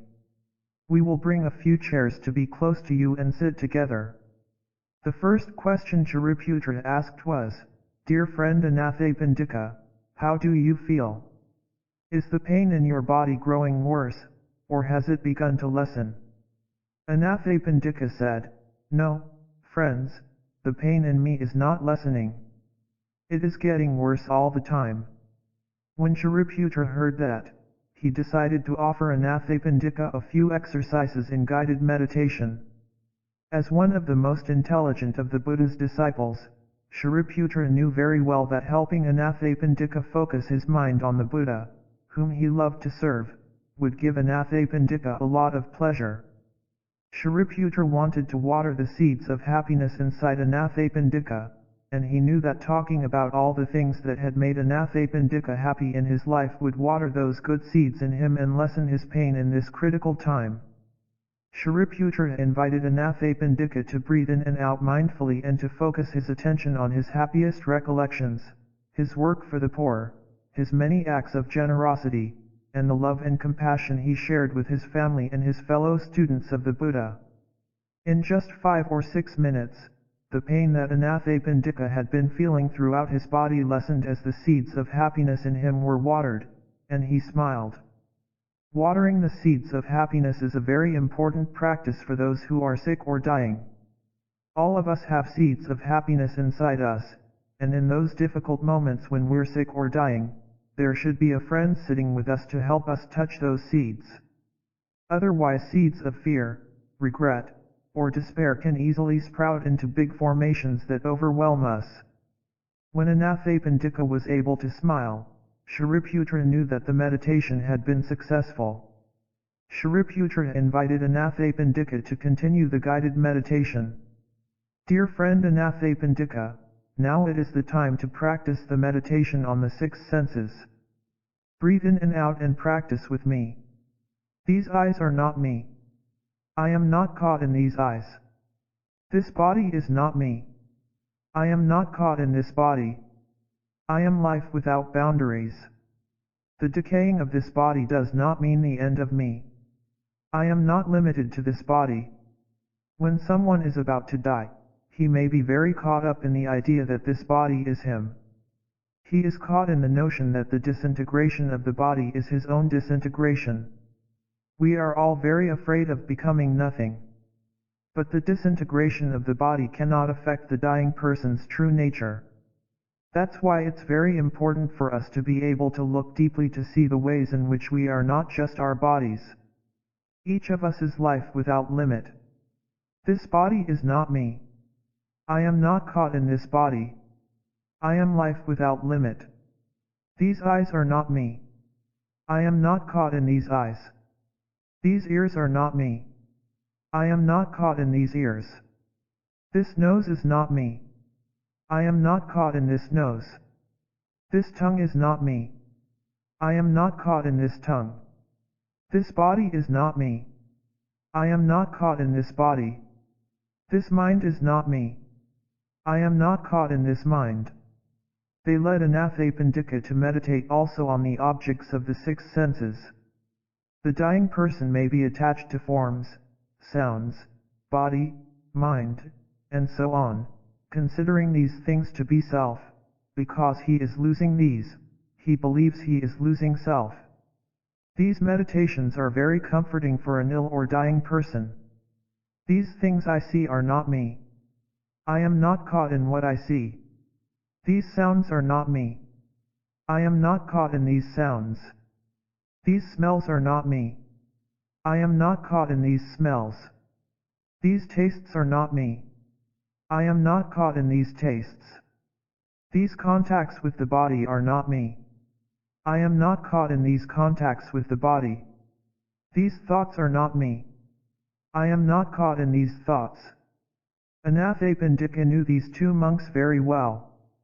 Both were beloved disciples of the Buddha, and they were sitting there to support him, so he was able to do the meditation easily, even though he was gravely ill. Then Shariputra guided him in the meditation on time. The past is not me. I am not limited by the past. The present is not me. I am not limited by the present. The future is not me. I am not limited by the future. Finally they came to the meditation on being and non-being, coming and going. These are very deep teachings. Shariputra said, Dear friend Anathapindika, everything that is arises because of causes and conditions. Everything that is has the nature not to be born and not to die, not to arrive and not to depart. When the body arises, it arises. It does not come from anywhere. If conditions are sufficient, the body manifests, and you perceive it as existing. When the conditions are no longer sufficient, the body is not perceived by you, and you may think of it as not existing. In fact, the nature of everything is no birth and no death. Anathapindika was a very capable practitioner. When he practiced to this point, he was moved and got insight right away. He was able to touch the dimension of no birth and no death. He was released from the idea that he was only his body. He released the notions of birth and death, the notions of being and non-being, and so was able to receive and realize the gift of non-fear. Everything that is comes to be because of a combination of causes. When the causes and conditions are sufficient, the body is present. When the causes and conditions are not sufficient, the body is absent. The same is true of eyes, ears, nose, tongue, mind, form, sound, smell, taste, touch, and so on. This may seem abstract, but it is possible for all of us to have a deep understanding of it. You have to know the true nature of dying to understand the true nature of living. If you don't understand death, you don't understand life. The teaching of the Buddha relieves us of suffering. The basis of suffering is ignorance about the true nature of self and of the world around you. When you don't understand, you are afraid, and your fear brings you much suffering. That is why the offering of non-fear is the best kind of gift you can give, to yourself and to anyone else. This important practice, the practice of non-fear, involves looking deeply to relieve the deep fear that is always there. If you have non-fear, your life will be happier and more beautiful, and you will be able to help many other people, just as Shariputra helped Anathapindika. The energy of non-fear is the key and the best basis for social action, for actions of compassion that protect people, protect the earth, and satisfy your needs to love and to serve. It is entirely possible to live happily and die peacefully. We do this by seeing that we continue our manifestation in other forms. It is also possible for us to help others die peacefully, if we have the elements of solidity and non-fear in us. So many of us are afraid of non-being, and because of this fear, we suffer a lot. That is why the reality that we are a manifestation, and a continuation of many manifestations, should be revealed to the dying person. We are then not affected by the fear of birth and death, because we understand that birth and death are just notions. This insight can liberate us from fear. If we know how to practice and penetrate the reality of no birth and no death, if we realize that coming and going are just ideas, and if our presence is solid and peaceful, we help the dying person to not be scared and not suffer much. We can help the person die peacefully. We can help ourselves live without fear and die peacefully when we understand there is no dying, only continuation. There, in the last moments of his life, Anathapindika received the greatest gift of all, non-fear, and he died beautifully, peacefully, without pain or fear. The power of mindfulness. Every one of us has the capacity to be mindful, focused, understanding, and compassionate. That quality is inherent in everyone. You can call it Buddha nature. So when you say, "I take refuge in the Buddha," you don't mean that you take refuge in a kind of God that exists outside of you. It means that you have confidence in your capacity to understand and to love. When the Buddha was very old, just before he died, he said, "My dear friends, my dear disciples, don't take refuge in anything outside of you. In every one of us there is a very safe island we can go to. Every time you go home to that island with mindful breathing, you create a space of relaxation, concentration, and insight. If you dwell on that island in yourself with your mindful breathing, you are safe. That is a place where you can take refuge whenever you feel fearful, uncertain, or confused." In Plum Village we have a short poem put to music. That verse can be used to practice taking refuge. Breathing in, breathing out. Buddha is my mindfulness, shining near and shining far. When you practice being aware of your breathing, you generate the energy of mindfulness. This is called mindfulness of breathing. That energy of mindfulness is the Buddha, because a Buddha is made of mindfulness. And every one of us is capable of generating the energy of the Buddha. If you come from a Christian background, you may compare it to the Holy Spirit. The Holy Spirit can be described as the energy of God. With the practice of mindful walking and mindful breathing, you generate this powerful energy. You take refuge in that energy of mindfulness. It is a kind of light that shines forth and shows you clearly where you are and what is the next step you want to take. When you practice mindful breathing, the energy generated helps reduce the tension in your body and your feelings. There may be tension in your body, and there may be strong emotions in you, like fear and despair. The energy of mindfulness is embracing, calming, and releasing the tension and suffering. This energy calms you and eases your fear. Taking refuge in the island of self doesn't mean that you leave the world. It means that you go back to yourself, and you become more solid. It's possible to walk in the city and still be in the island of yourself. Your response to what's going on around you will be quite different if you are solid and not overwhelmed. There may be tension in your body. There may be strong emotions. When you practice mindful breathing, the energy of mindfulness helps release the tension in your body and your feelings and reduce the suffering. After 1 or 2 minutes of this concrete practice of taking refuge in the safe island within yourself, you feel calm. You no longer feel trapped in fear or despair, and those feelings are transformed. I practice this verse frequently. I have been using it for nearly 30 years already, and I continue to use it. The Buddha gave his teaching on the island of self when he was dying. He knew that many of his disciples would feel lost after he died, so he was trying to tell his disciples that they should look for the teacher within rather than relying on the teacher outside, that the body of the teacher may disintegrate, but the teaching has already entered the student. If you go back to the island of yourself, you will see the teacher in you. There's no real difference between inside and outside. In fact, when we're inside we can be more in touch with the outside. If you're not there inside, if you're not yourself, there's no real contact with the world outside. The way out is in. If you get deeply in touch with the inside, you get in touch with the outside too, and if you are able to get deeply in touch with the outside, you can get in touch with the inside at the same time. Going back to your island generates mindfulness and concentration. Whenever you are caught by an emotion like fear, anger, or despair, you go back to the island within yourself and practice this gatha to take refuge. I'm sure that you will feel much better after some minutes of this practice.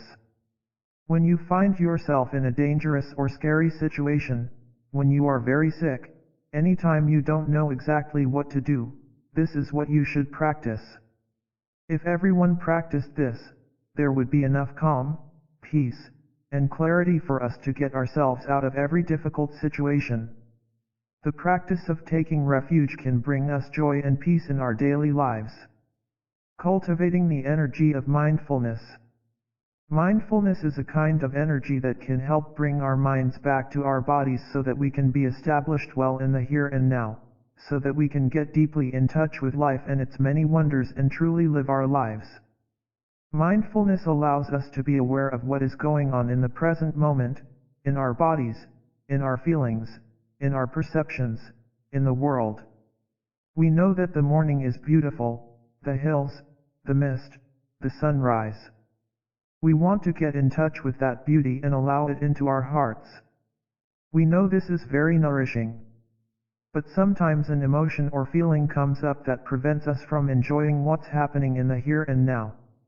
While another person is able to let the mountains, the glorious sunrise, the beauty of nature penetrate fully into his body and mind, we are blocked by our worries, our fear, and our anger, and the beauty of the sunrise cannot really enter us. Our emotions prevent us from getting in touch with the wonders of life, the kingdom of God, the pure land of the Buddha. What should we do in these circumstances? We think we have to remove that feeling or emotion to be free again, so the beautiful sunrise can penetrate us. We consider our fear, anger, and worries as enemies. We think that without them we would be free, and that these feelings get in the way so we cannot receive the nourishment we need. It is in moments like this that we stick to our mindful breathing and gently recognize our afflictions, whether anger, frustration, or fear. Suppose we are feeling worry or anxiety. We practice breathing in, I know that anxiety is in me. Breathing out, I smile to my anxiety. Maybe you have a habit of worrying. Even if you know it's neither necessary nor useful, you still worry. You'd like to ban worry and get rid of it, because you know that when you worry you can't get in touch with the wonders of life and you can't be happy. So you get angry at your worry, you don't want it. But worry is a part of you, and that's why when your worry comes up, you have to know how to handle it tenderly and peacefully. You can do it if you have the energy of mindfulness. You cultivate the energy of mindfulness with mindful breathing and mindful walking, and with that energy, you can recognize and tenderly embrace your worry, fear, and anger. When your baby suffers and cries, you don't want to punish him or her, because your baby is you. Your fear and anger are like your baby. Don't imagine that you can just throw them out the window. Don't be violent toward your anger, your fear, and your worries. The practice is simply to recognize them. Continue to practice mindful breathing and mindful walking, then, with the energy generated by your practice, you can recognize intense feelings, smile to them, and embrace them tenderly. This is the practice of non-violence with your worries, fear, and anger. If you get angry with your anger, it is multiplied 10 times. This is not wise. You already suffer a lot, and if you get angry with your anger, you will suffer more. A baby may not be pleasant when she cries and kicks, but her mother picks her up tenderly and holds her in her arms, and the mother's tenderness penetrates the baby. After a few minutes, the baby feels better and may stop crying. It's the energy of mindfulness that empowers you to recognize your pain and sorrow and embrace them tenderly. You feel some relief, and your baby is quiet. Now you can enjoy the beautiful sunrise and allow yourself to be nourished by the wonders of life around you as well as inside you. Taking mindfulness with us. Like many of us, you may be in the habit of carrying your cell phone around with you everywhere you go. You think you can't live without your cell phone. You are fearful when you forget and leave your phone at home. You worry when your battery starts to run low. When we practice mindfulness, we can take our practice with us wherever we go, just like you take your phone with you, but mindfulness doesn't take up any space or make your bags any heavier, and your batteries never run down. Whenever you go somewhere, your practice goes with you. Our daily lives need to have a spiritual dimension to help us develop our capacity for taking good care of our pain and fear as well as our happiness. If we practice mindfulness, we always have a place to be when we are afraid. If we nourish and cultivate our mindfulness practice, it will become vigorous and robust. Everywhere we go, we will have our practice, so we will have confidence, more confidence than our cell phones can bring us. We can stand firm through any difficulty. Everyone has the seed of mindfulness inside. Everyone is capable of breathing in mindfully, even very young people. Everyone can drink their tea mindfully, everyone can take a step in mindfulness. When you're inhabited by the energy of mindfulness, you speak, eat, and walk in mindfulness. The energy of mindfulness is alive in you. Mindfulness carries within it the energy of concentration, so the seed of concentration is also in you. There are practices of concentration that can liberate us from fear, anger, and despair. Generating the energies of mindfulness and concentration in your daily life, you learn to transform your fear and anger and let go of suffering. And then along with mindfulness and concentration comes insight. Insight is wisdom, understanding. The seed of wisdom, of perfect understanding, is in each of us. Awareness is mindfulness, concentration, and insight. When I see you walking in mindfulness, with solidity, with happiness, I see the holiness in you. We might even call you your holiness. It's true. Every one of us has our holiness, because we have the Buddha inside of us.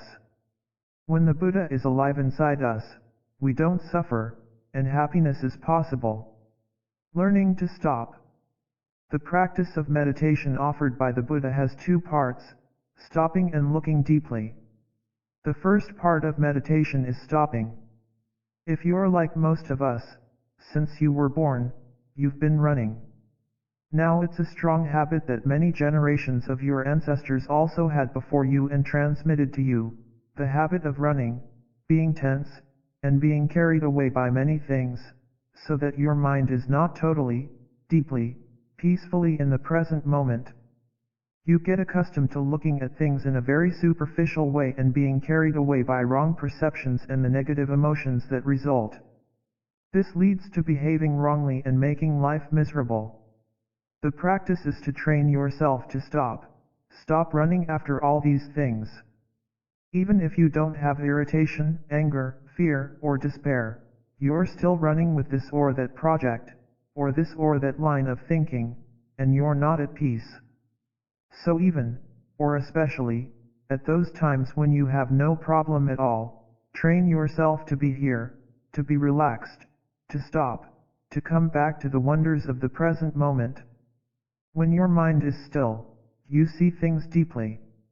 If you really practice stopping, then you don't need to practice looking deeply, because you will be seeing things very deeply already. Stopping and looking deeply are one. They're two aspects of the same reality. If you're focused on something important, that forces your mind to be concentrated, and when you are concentrated, you're stopping and looking deeply. So stopping and being in touch with what is positive, you are fresh, you are clear, you are smiling. You are being fed with the nourishment of the practice, and you are able to nourish others with your clarity of mind, your smile, your joy. Even amid the wonders of the present moment, it may be that you have a number of difficulties, but if you look deeply, you'll see you still have maybe 80% positive things to be in touch with and enjoy. So don't run. Come back to the present moment. By doing so, you cultivate concentration, and you'll see things more deeply and clearly. That training is very simple but so important. Dwell peacefully in your in-breath and out-breath in the present moment. When the emotion is too strong and the breathing isn't enough to get you to stop and relax, go out and walk. Focus on your footsteps to help your mind stop. Don't let your mind carry you away with thinking, judgments, irritation, strong feelings, or projects. Come back to the present moment, stop, and relax. Stop, and release the agitation and tension in you. Even if you are not experiencing strong emotions, train yourself so that when you do need to think about something, contemplate something, look deeply into something, you will be able to sit quietly and look deeply and make your plan. With practice, you can release the tension and reduce the pain in your body, and you can recognize painful feelings inside, know how to embrace them, and release the tension in your feelings, bringing relief. You can create a feeling of joy and happiness whenever you want. With good practice, you will no longer be afraid of obstacles and difficulties. You will know how to cope with the difficulties that arise. With practice that is solid, there is no reason to be fearful anymore, because you have seen the path. When you know how to handle your body, your feelings, your perceptions, there is no need to worry anymore. Whether standing, walking, or sitting in meditation, you can use your in-breath and out-breath to help yourself to stop. You stop totally in the present moment. And when you stop, you are master of your body and your mind. You will not allow your habit energy to carry you away in compulsively thinking of something in the past or the future, of this or that project. You train yourself to stop, to relax, and be at peace. Sitting meditation is not for fighting. You let go of everything. When a thought comes, you say hello, and then you say goodbye right away. When other thoughts come, just say hello and say goodbye again. Don't fight. Don't say, oh, I'm so bad, I think of so many things. You don't need to think like that. You just say hi and bye, relax and let go. You bring your mind to the present moment and rest in awareness of your body.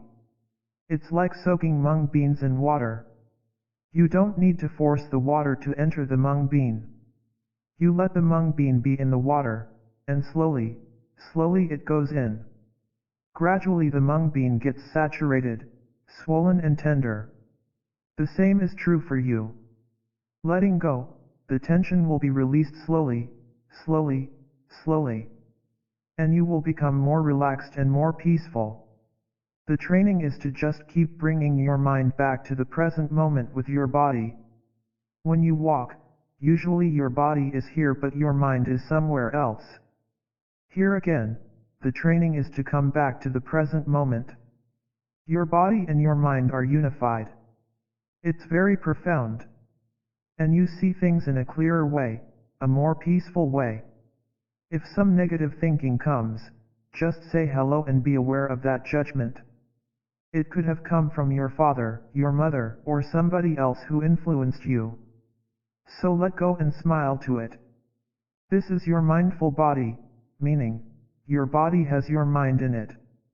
We train ourselves to always have a mindful body, so that when you sit, you know that you are sitting, and your mind is fully in your sitting body. When you walk, your mind is fully in your walking body. You know each time you put your foot on the ground, peacefully, lovingly, deeply. Meditation as nourishment. Meditation can bring you happiness right away. You stop letting your worries, your anxieties, your projects carry you away. You come back to the present moment, you touch what is still positive in you, and you have the joy of meditation, the joy of the practice according to the teaching of the Buddha. The joy of meditation is like your food, your daily food. If you don't have that daily food, that joy, you're like a withered flower. When you get back in touch with the awareness that there are plenty of positive conditions still present, your mind becomes very joyful and you smile to yourself, you look fresh and alive. So don't deprive yourself of that food, the joy of meditation. Body and mind are one. When you let go mentally, you relax physically, because the body and the mind are two aspects of one reality. When your mind is too tense, when your mind has too many difficulties, it affects your body day after day. Of course your body has to have some movement and circulation too, so that tension doesn't build up. Through stopping, whether in walking or sitting meditation, you are in control of the situation. You are the sovereign of your body and your mind. Don't allow that agitation, fear, or anxiety to carry you away. When you are carried away by anxiety and fear, you are like a queen or king deposed. The practice here is to regain your sovereignty. When you walk mindfully, when you sit mindfully, you regain sovereignty over yourself. When your mind is in the present moment, you can see deeply what brings you suffering and what brings you happiness. Your concentration and insight will allow you to think, act, and speak with more clarity. We know that other people are impermanent, but in daily life we assume that they are permanent. With this awareness, we can treat others with more love and understanding. They will soon be gone. With this awareness, we can also have more understanding of our own role in our suffering. Instead of blaming others, we can look at our own being and work on whatever unskillfulness on our part may have contributed to our difficulty with another. Calm in the storm. Every time we feel a strong wave of fear, anger, or jealousy, we can do something to care for this negative energy so it does not destroy us. There doesn't need to be any conflict between one element and another element of our being. There should only be an effort of taking care and being able to transform. We need to have a nonviolent attitude toward our suffering, our pain, our fear. When we have a strong emotion like fear or despair, it can be overwhelming. But with practice, we know we can learn how to embrace our fear, because we know that in each one of us there is the seed of mindfulness. If we practice touching that seed every day while walking, sitting, breathing, smiling, or eating, we cultivate that energy of mindfulness. And then anytime we need that energy, we just touch that seed, and right away the energy of mindfulness will come up and we can use it to embrace our emotions. If we succeed just once in doing so, we will have a little more peace and will be less afraid of that strong emotion the next time it comes up. Fear pays a visit. Suppose you have a lot of pain, sorrow, or fear down deep in your consciousness. Many of us have big blocks of pain and suffering in the depths of our consciousness that we cannot bear to look at. We have to keep ourselves very busy to ensure that these unwelcome guests do not come and pay us a visit. We busy ourselves with other guests. We pick up a magazine or a book to read. We turn on the television, or we play music. We do anything and everything we can to fill our attention with something. That is the practice of repressing. Most of us adopt this embargo response.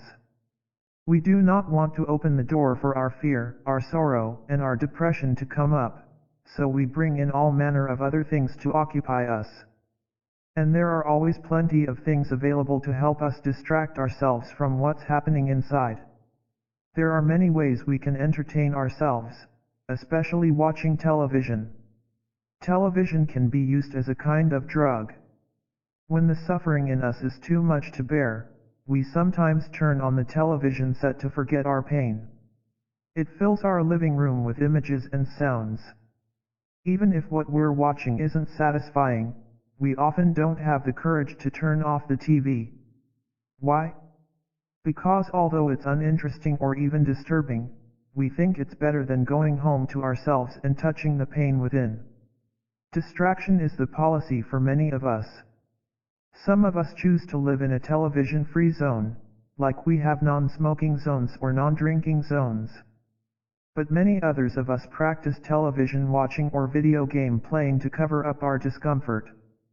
I know one family that watched television shows every night. One day they went to the flea market and saw a Buddha statue. They bought it for the house, but since their house was small, there was no place to put the statue.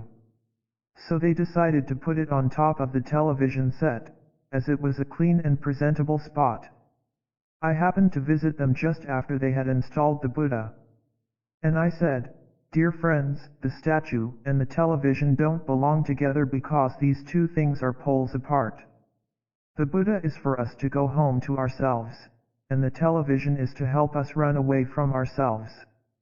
Belly breathing. There are several simple methods for taking care of our strong emotions. One is belly breathing, breathing from the abdomen. When we are caught in a strong emotion like fear or anger, our practice is to bring our attention down to the abdomen. To stay on the level of the intellect is not safe. Strong emotions are like a storm, and to stand in the middle of a storm is very dangerous. Yet that's what most of us do when we get upset. We stay out in the storm of our feelings, and they overwhelm us. Instead, we have to ground ourselves by bringing our attention downward. We focus on our abdomen and practice mindful breathing, just giving all of our attention to the rise and fall of the belly. Making it through the storm. When you look at a tree during a storm, you see that its branches and leaves are swaying back and forth violently in the strong wind. You have the impression that the tree will not be able to withstand the storm. You are like that when you are gripped by a strong emotion. Like the tree, you feel vulnerable. You can break at any time. But if you direct your attention down to the trunk of the tree, you see things differently. You see that the tree is solid and deeply rooted in the ground. If you focus your attention on the trunk of the tree, you realize that because the tree is firmly rooted in the soil, it cannot be blown away. Each of us, in a sitting or standing position, is like the tree. When the storm of your emotion is passing by, you should not stay in the thick of the storm, the level of the brain or the chest. When you are overwhelmed by strong emotions, don't stay there, it's too dangerous. Bring your focus down to your navel, that is the trunk, the most solid part of yourself, and practice mindful breathing. Become aware of the rise and fall of your abdomen.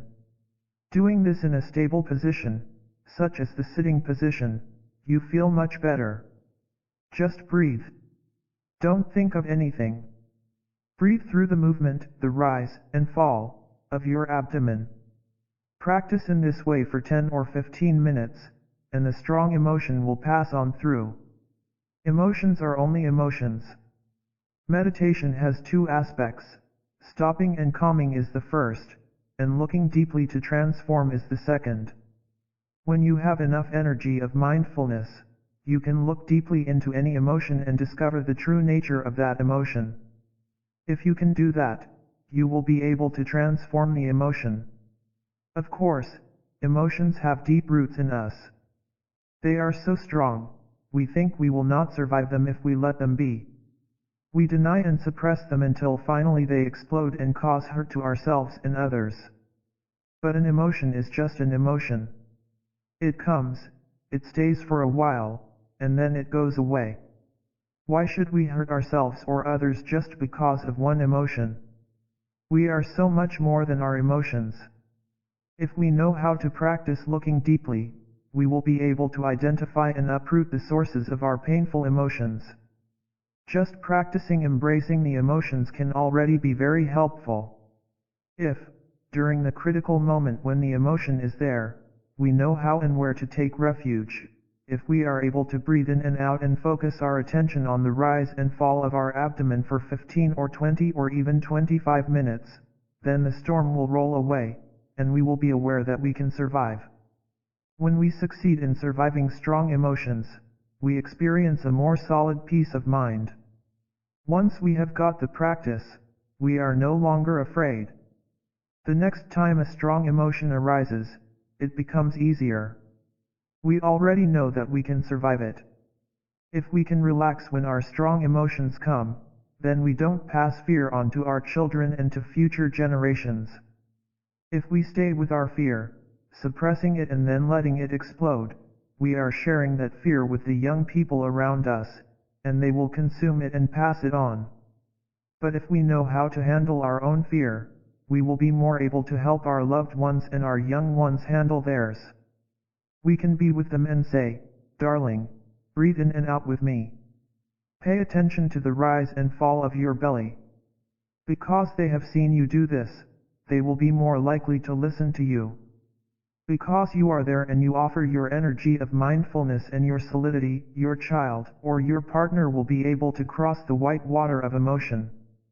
She will know that with her loved one at her side, she, like you, can survive the strong emotion. Modeling calm in the face of fear, and teaching young people how to weather their own storms, you are teaching a very valuable skill that might even save their lives in the future. Transforming the fear around us. Many of us spend a lot of our time acting out of fear of the past or the present, and in doing that, we affect each other and the larger society. We create a culture of fear.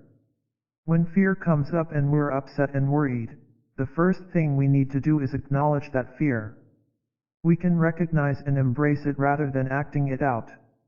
All around us people are afraid and acting out of fear. In the midst of all this fear, we all long for peace and security.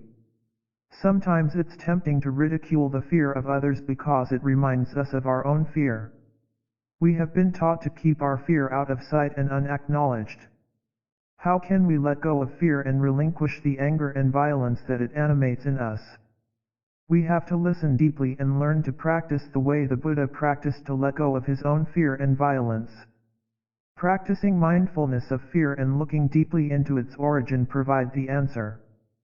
Fear of terrorism. Nowadays, when we fly on an airplane, everybody is suspect. We fear that anyone could be a terrorist. Anyone could be carrying explosive chemicals or wearing a bomb. We all have to go through a body scan. Everyone is fearful of everyone and everything else. Even if you wear a monk's robe like I do, you have to get scanned or searched, because the fear is so prevalent. The people who came before us created this climate of fear, and now it has grown and grown. We don't know how to handle our suffering. Few people know how to let go of fearfulness. We develop a wish for vengeance. We want to punish those who made us suffer, and we think doing so will make us suffer less. We want to do violence to them, to punish them. When a terrorist brings explosives onto a bus or a plane, everyone dies. The terrorist's wish to punish is born from his suffering. He doesn't know how to handle his own suffering, and he looks to relieve it by punishing others. The Buddha said, "I have looked deeply into the state of mind of unhappy people and have seen hidden under their suffering a very sharp knife. Because they don't see that sharp knife in themselves, it is difficult for them to deal with suffering. Your fear is buried deep in your heart, a sharp knife covered over by many layers. That sharp knife is what makes you behave in such an unkind way. You do not see the knife or the arrow in your heart, but it causes you to make other people suffer. You can learn to recognize that knife inside. And once you've found it, if you can remove the knife in your own heart, then you can help find and remove the knife in the heart of another. The pain caused by that sharp knife has been there for a long time. As long as you continue to hold on to it, your pain magnifies and grows so large that you want to punish those you think are the cause of your suffering. A revolution of compassion. We all have original fear in us, but it is not just we, as individuals, who are afraid. Many countries and regions of the world are burning with fear, suffering, and hatred. If only to ease our own suffering, we have to return to ourselves and seek to understand why we are caught up in so much violence and fear. What has caused terrorists to hate so much that they are willing to sacrifice their own lives and create so much suffering for other people? We see their great hatred, but what is driving it? Perceived injustice. Of course we have to find a way to stop the violence. We may even need to keep people separated while they are still a danger to others. But we also need to ask, what responsibility do we have for the injustice in the world? We do not like feeling afraid. Often, if we hold on to our fear, it turns into anger. We are angry that we are afraid. We are angry at whatever or whomever we perceive as causing our fear and keeping us afraid. Some people spend their whole lives trying only to take revenge on whatever or whomever they think caused their suffering. This kind of motivation can only bring suffering, not only to others but also to the one who feels it.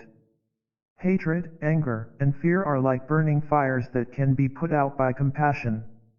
But where do we find compassion? It isn't sold in the supermarket.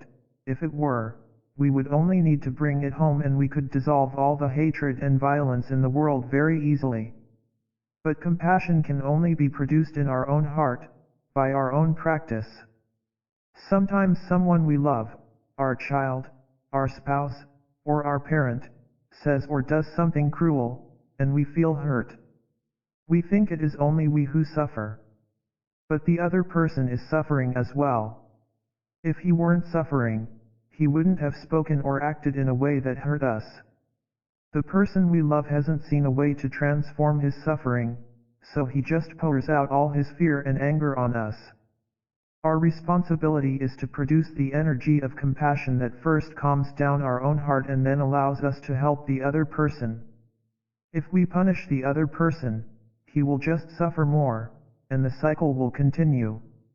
Responding to violence with violence can only bring more violence, more injustice, and more suffering, not only to the ones we seek to punish but also to ourselves. This wisdom is in every one of us. When we breathe deeply, we can touch this seed of wisdom in us.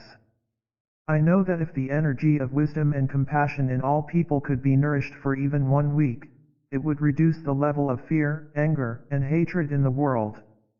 I urge all of us to practice calming and concentrating our minds, watering the seeds of wisdom and compassion that are already there in us, and learning the art of mindful consumption. If we can do this, we will create a true peaceful revolution, the only kind of revolution that can help us out of this difficult situation. Seeds of terrorism. Terrorists are everywhere. They're not only the people who blow up buses and markets. When we are angry, when we behave in a very angry, violent way, then we are not so different from the terrorists we demonize, because we have that same knife of anger in our hearts. When we're not mindful in our words, we say things that can hurt others and cause a lot of pain. That is a kind of intimidation, a kind of terrorism. Many people use hurtful words against children. That knife of hurt may twist in a child's heart every day for the rest of his life. In our family, in our society, on our planet, every day we create more people with knives in their hearts. And because they hold knives in their hearts, their suffering and rage overwhelm their families, their society, the world. Compassionate listening. Much of our suffering comes from wrong perceptions. To remove that hurt, we have to remove our wrong perception. I see him or her as doing this or that. But maybe the reality is not exactly like that. There are a number of hidden points I didn't know. I need to listen to him or her more, in order to understand better. The people who we think have created our suffering likewise may have wrong perceptions about us. When you make the effort to listen and hear the other side of the story, your understanding increases and your hurt diminishes. The first thing we can do in these situations is to acknowledge internally that the pictures we have in our head, what we think happened, may not be accurate. Our practice is to breathe and walk until we are more calm and relaxed. The second thing we can do, when we are ready, is to tell the people who we think have hurt us that we are suffering and that we know our suffering may have come from our own wrong perception. Instead of coming to the other person or people with an accusation, we can come to them for help and ask them to explain, to help us understand why they have said or done those things.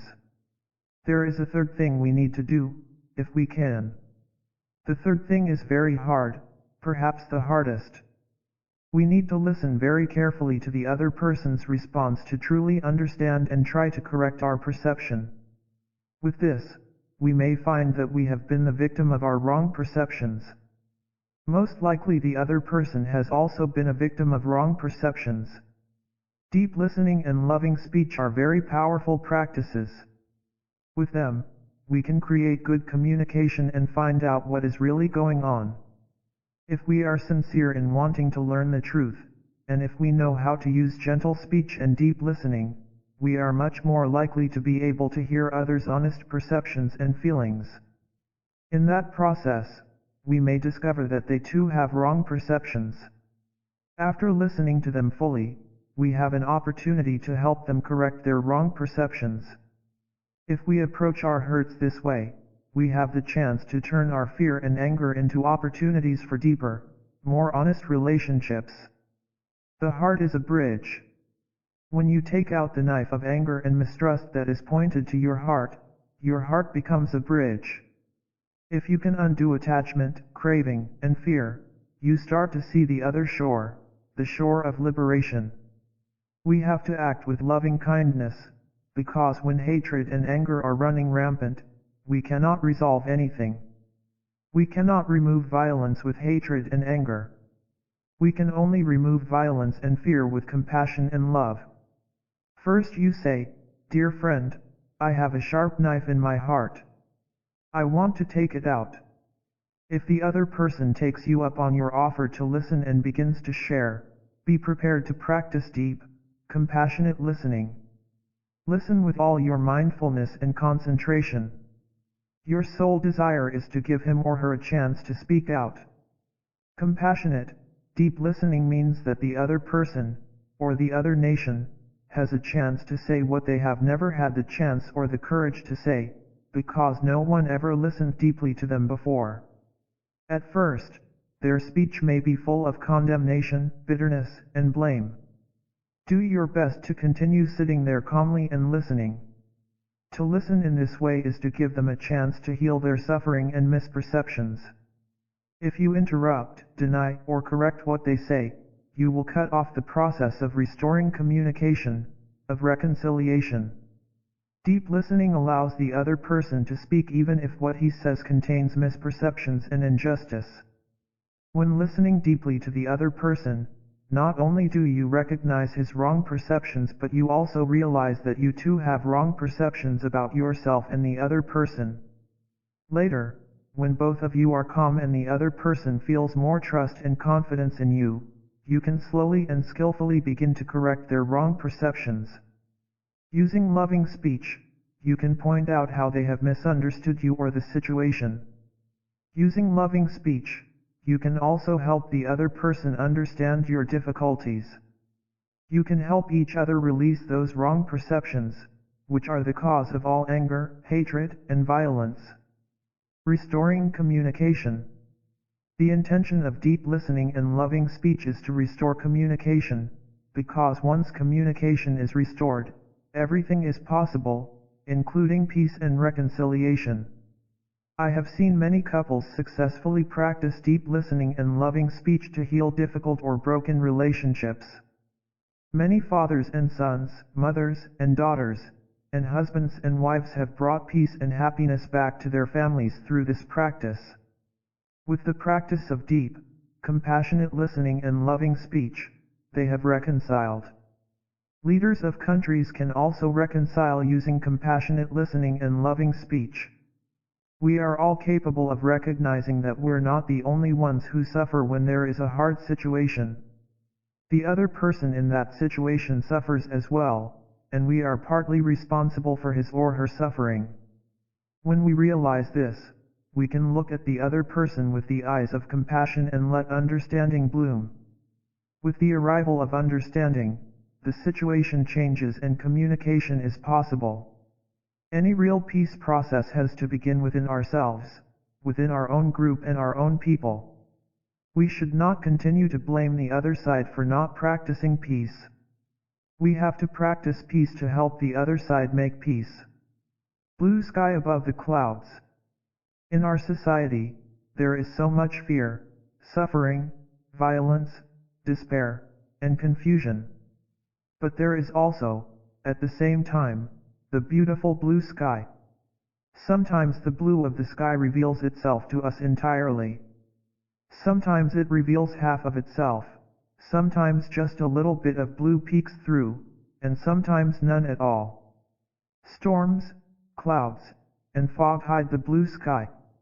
The kingdom of heaven can be hidden by a cloud of ignorance or by a tempest of anger, violence, and fear. But if we practice mindfulness, it's possible to be aware that even if the weather is very foggy, cloudy, or stormy, the blue sky is always there for us above the clouds. Remembering this keeps us from sinking into despair. While preaching in the wilderness of Judea, John the Baptist urged people to repent because the kingdom of God is at hand. I understand to repent as to stop. He wanted us to stop engaging in acts of violence, craving, and hatred. To repent means to wake up and be aware that our fear, anger, and craving are covering up the blue sky. To repent means to begin anew. We admit our transgressions, and we bathe ourselves in the clear waters of the spiritual teaching to love our neighbors as ourselves. We commit to letting go of our resentment, hatred, and pride. We start over with a fresh mind, a fresh heart determined to do better. After being baptized by John, Jesus taught the same thing. This teaching goes perfectly with the teaching of Buddhism. If we know how to transform our despair, violence, and fear, the vast blue sky will reveal itself to us and to those around us. Everything we are looking for can be found in the present moment, including the Pure Land, the Kingdom of God, and our Buddha nature. It is possible for us to touch the Kingdom of God right here with our eyes, our feet, our arms, and our mind. When you are concentrated, when your mind and body become one, you need only make one step and there you are in the Kingdom of Heaven. When you are mindful, when you are free, anything you touch, whether it is oak leaves or snow, is in the kingdom of heaven.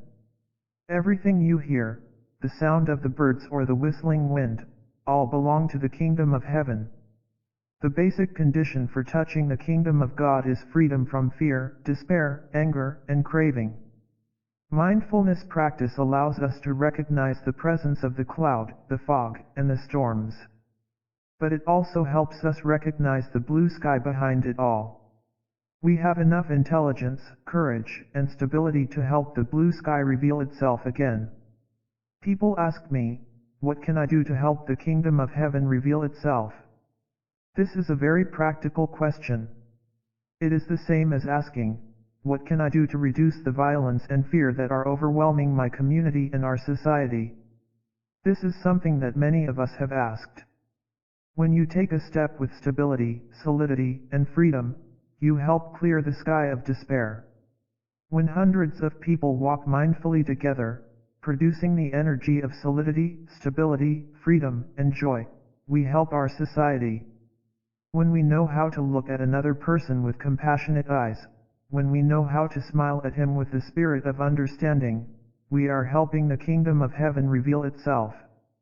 When we breathe in and out mindfully, we help the Pure Land reveal itself.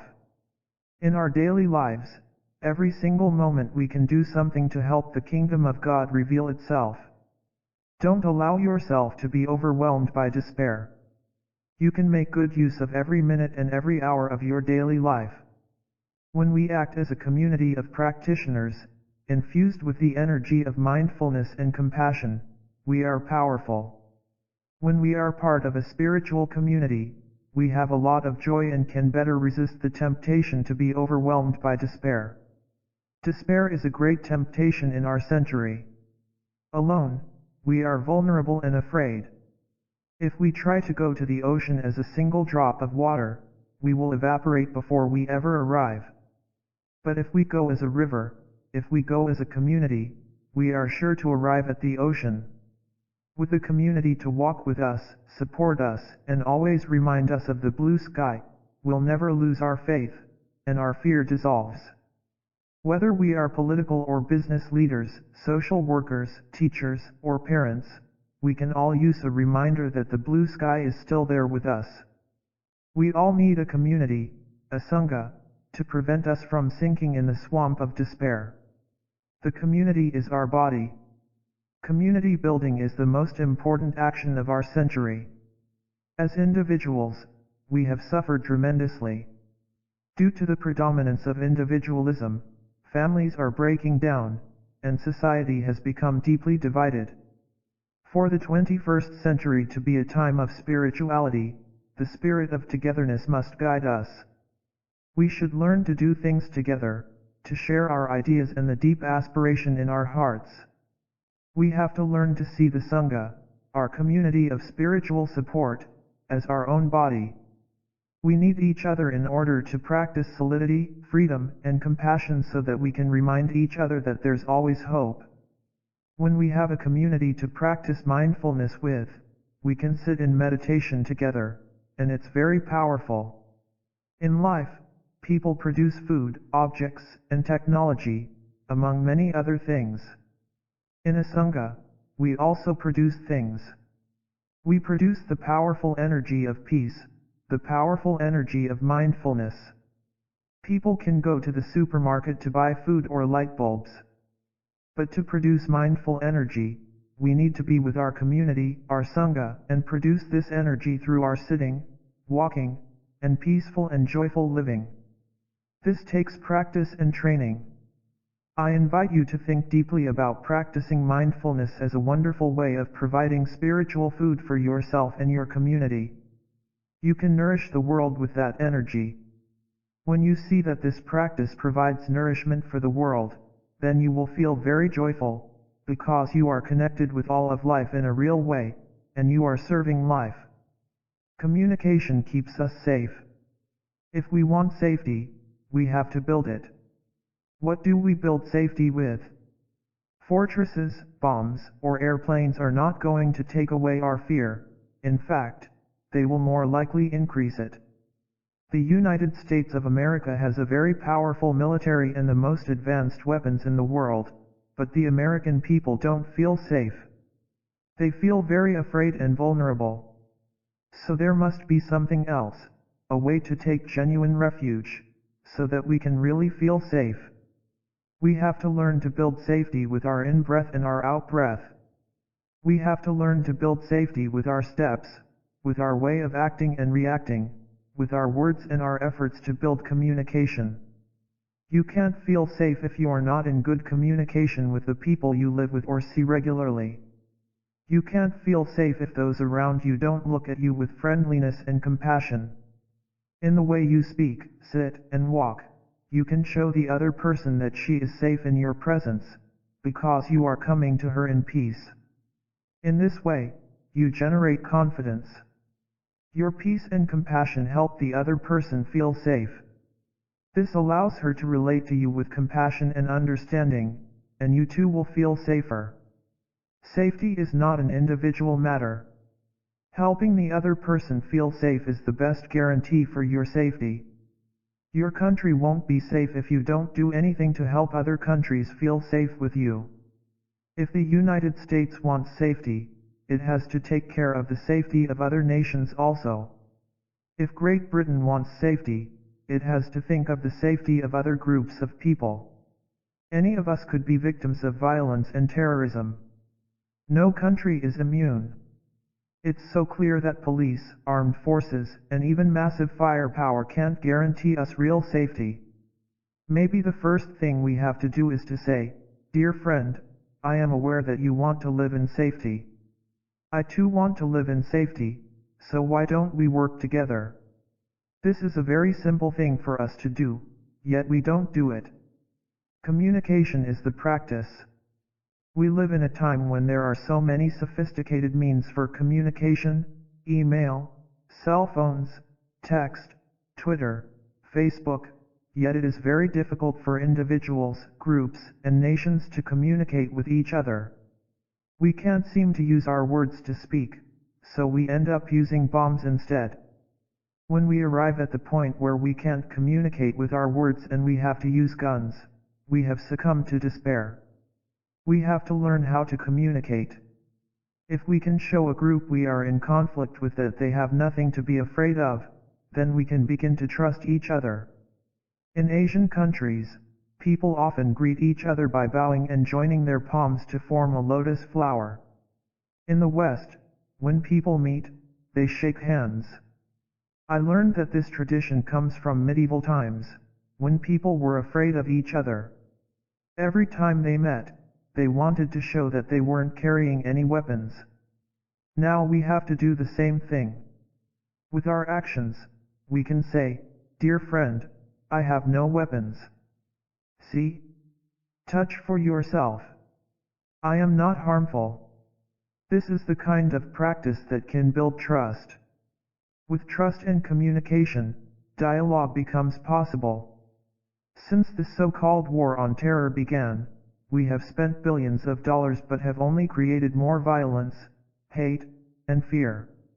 We have not succeeded in removing fear, hatred, and resentment, either in their outward expressions such as terrorism or, most importantly, in the minds of the people. It's time to contemplate and find a better way to bring peace to ourselves and the world. Only with the practice of deep listening and gentle communication can we help remove wrong perceptions that are at the foundation of fear, hatred, and violence. You cannot remove wrong perceptions with a gun. Transforming fear into love. The 4 mantras. We have a great, habitual fear inside ourselves. We're afraid of many things, of our own death, of losing our loved ones, of change, of being alone. The practice of mindfulness helps us to touch non-fear. It's only here and now that we can experience total relief, total happiness. Sorrow, fear, and depression are like a kind of garbage. But these bits of garbage are part of real life, and we must look deeply into their nature. We can practice so as to turn these bits of garbage into flowers. We should not throw anything out. All we have to do is learn the art of composting, of transforming our garbage into flowers. In the practice of Buddhism, we see that all mental formations, including compassion, love, fear, sorrow, and despair, are organic in nature. We don't need to be afraid of any of them, because transformation is always possible. With just a smile and mindful breathing, we can start to transform them. When we feel fear or irritation or depression, we can recognize their presence and practice the mantras below. A mantra is a kind of magic formula that, once uttered, can entirely change a situation.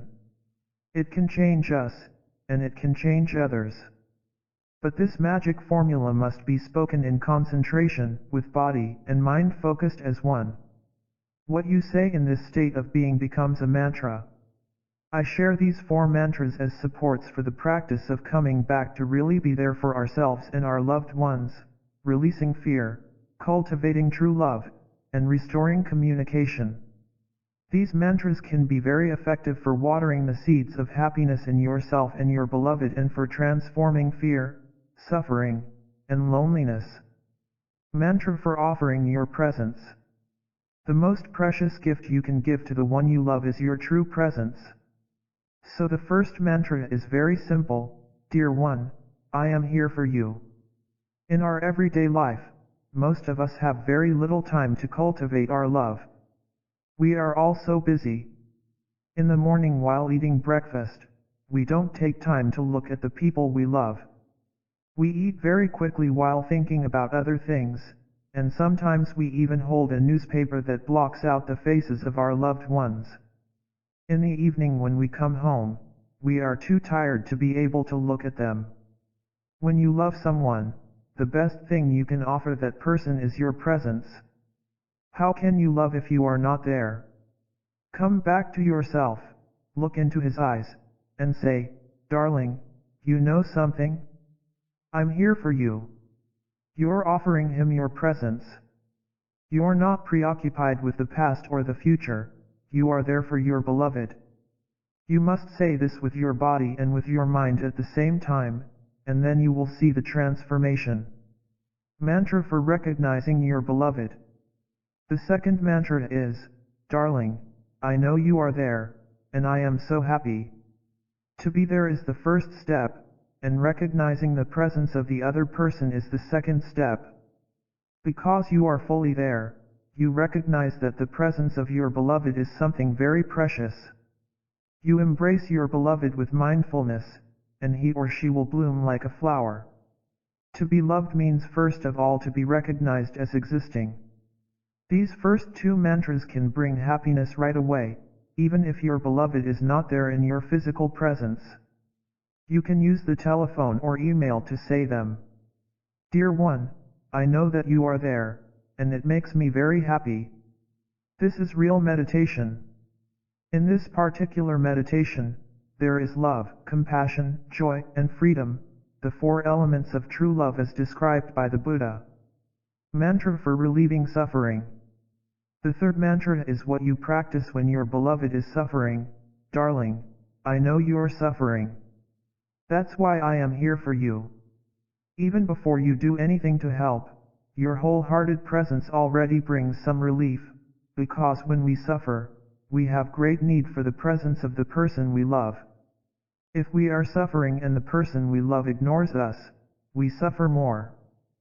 So what you can do, right away, is to manifest your true presence to your beloved and say the mantra with all your mindfulness, Dear One, I know that you are suffering. That is why I am here for you. And already your loved one will feel better. Your presence is a miracle, your understanding of his or her pain is a miracle, and you are able to offer this aspect of your love immediately. Really try to be there, for yourself, for life, for the people you love. Recognize the presence of those who live in the same place as you, and try to be there when one of them is suffering, because your presence is so precious for this person. Mantra for reaching out to ask for help. The fourth mantra is a little bit more difficult, Dear One, I am suffering, please help. This mantra is for when you are suffering and you believe that your beloved has caused your suffering. If someone else had done the same wrong to you, you would have suffered less. But this is the person you love the most, so you suffer deeply, and the last thing you feel like doing is to ask that person for help. You prefer to go to your room, lock the door, and cry there all alone. So now it is your pride that is the obstacle to reconciliation and healing. According to the teaching of the Buddha, in true love there is no place for pride. When you are suffering like this, you must go to the person you love and ask for his or her help. That is true love. Do not let pride keep you apart. You must overcome your pride. You must always go to him or her. That is what this mantra is for. Practice for yourself first, to bring about oneness of your body and mind before going to the other person to say the fourth mantra, Dear one, I am suffering, please help. This is very simple but very hard to do. Begin with yourself. The four mantras work to remove fear, doubt, and isolation. They are not complicated or difficult to understand. And you don't have to say them in Sanskrit or Chinese, English will do just fine. You should learn them by heart, and you must have the courage, the wisdom, and the joy to practice them. The practice of mindfulness, of meditation, consists of coming back to ourselves to restore peace and harmony. The energy that enables us to do this is mindfulness, an energy that also carries with it concentration, understanding, and love. If we come back to ourselves to restore peace and harmony, then it will be much easier to help the other person and restore communication in our relationships. Caring for yourself, re-establishing peace in yourself, is the basic condition for helping someone else. You can help another person stop bringing suffering on himself and others. Once you know how to defuse the bomb in yourself, you will know how to help your friend defuse the bomb in herself. To be able to help, we need to have at least a little calm, a little joy, a little compassion in us. We get these from practicing mindfulness in everyday life.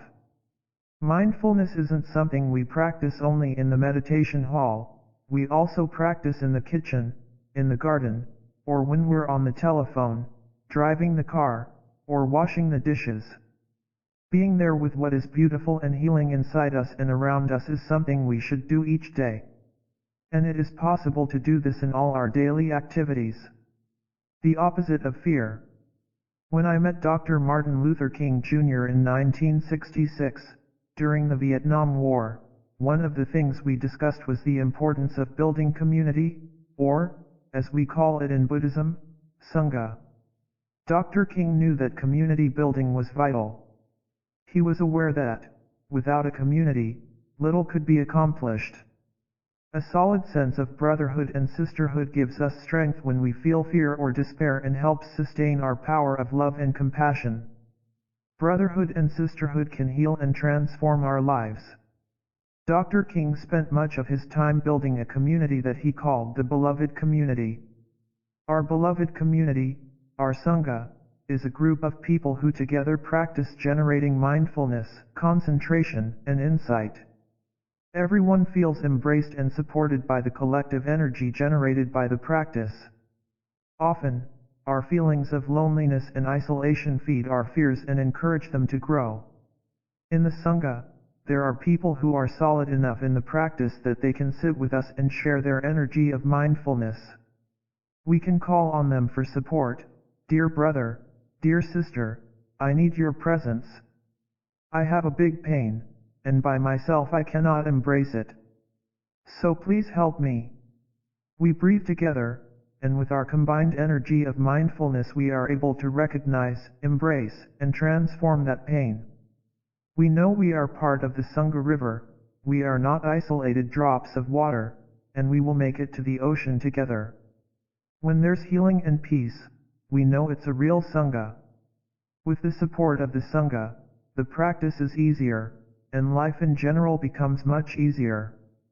Your family or your group of friends can be your Sangha. It is whatever community supports you. Building a Sangha means building your safety, your support, and your happiness.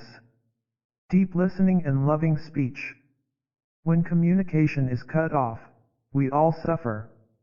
When no one listens to us or understands us, we are like bombs ready to explode. Compassionate listening brings about healing. Sometimes only 10 minutes of listening deeply can transform us and bring a smile back to our lips. Many of us have lost our capacity for listening and using loving speech in our families. It may be that no one is capable of listening to anyone else. So we feel very lonely even within our own families. We go to a therapist, hoping that she will be able to listen to us.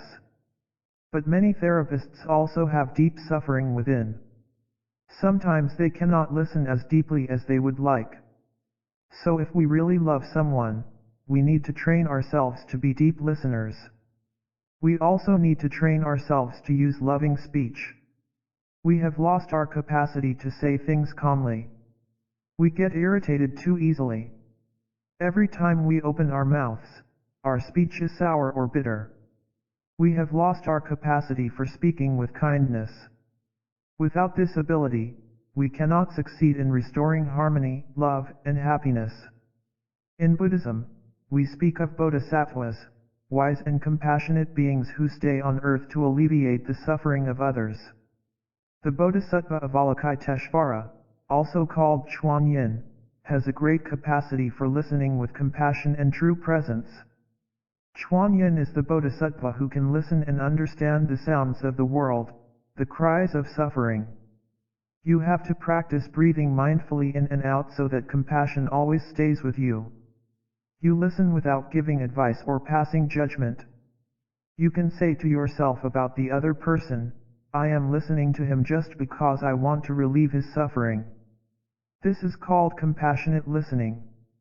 You have to listen in such a way that compassion remains with you the whole time you are listening. That is the art. If halfway through listening, irritation or anger comes up, then you cannot listen deeply anymore. You have to practice in such a way that every time the energy of irritation and anger comes up, you can breathe in and out mindfully and continue to hold compassion within you. No matter what the other person says, even if there is a lot of injustice in his way of seeing things, even if he condemns or blames you, you continue to sit very quietly, breathing in and out. If you are not in good shape, if you don't feel that you can go on listening in this way, let the other person know. Ask your friend, dear one, can we continue in a few days? I need to renew myself. I need to practice so that I can listen to you in the best way I can. Practice more walking meditation, more mindful breathing, and more sitting meditation to restore your capacity for compassionate listening. Walking with the Sangha. One wonderful thing to do with your community is walking meditation. When we are physically active together, moving, it is easy to feel supported by the collective energy. It is good to begin your practice of walking meditation with a group to get the support. You can ask a friend to go with you, or you can even take the hand of a child and walk with him or her. To practice mindful walking on your own, you can begin by making a contract with a staircase. You vow that you will always go up or down that staircase mindfully, with very solid steps. If it happens that halfway up you realize that one of your steps didn't have your true presence in it, you go down and begin again. If you can do it successfully with that staircase, then wherever you go you'll be able to dwell in the present moment.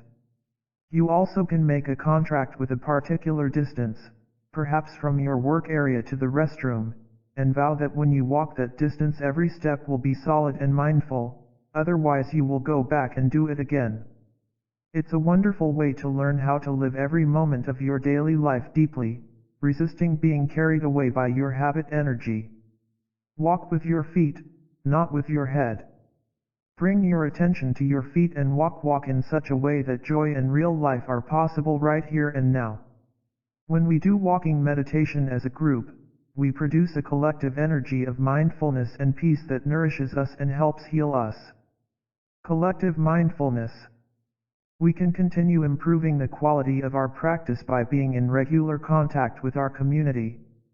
A community of practitioners generating a collective energy of mindfulness and concentration will help us a lot, particularly when we're just beginning to practice. Our mindfulness and concentration might not be strong enough for us to recognize and embrace our pain, our sorrow, and our fear.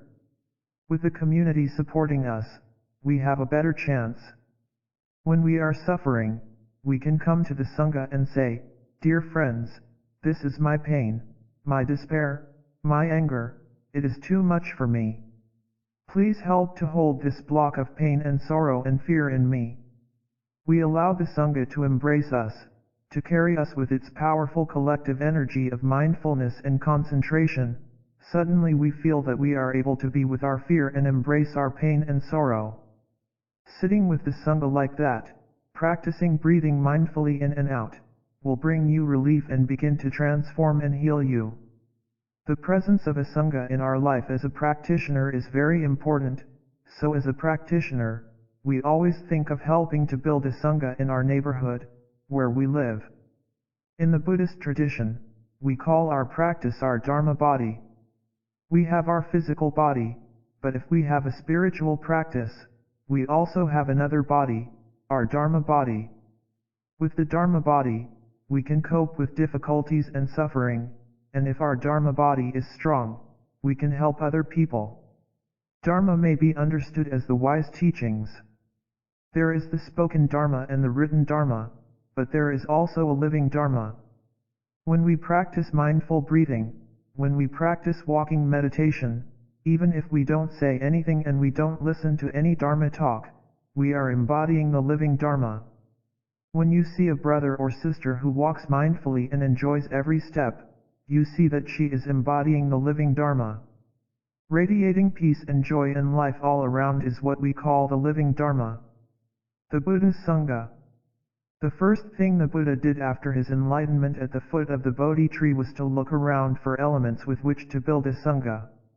The Buddha knew, just as Dr. King understood more than 25 centuries later, that without a Sangha he could not accomplish his dream, his career as a Buddha. Without a community, without a Sangha, a Buddha cannot do very much. It's like a musician with no instrument.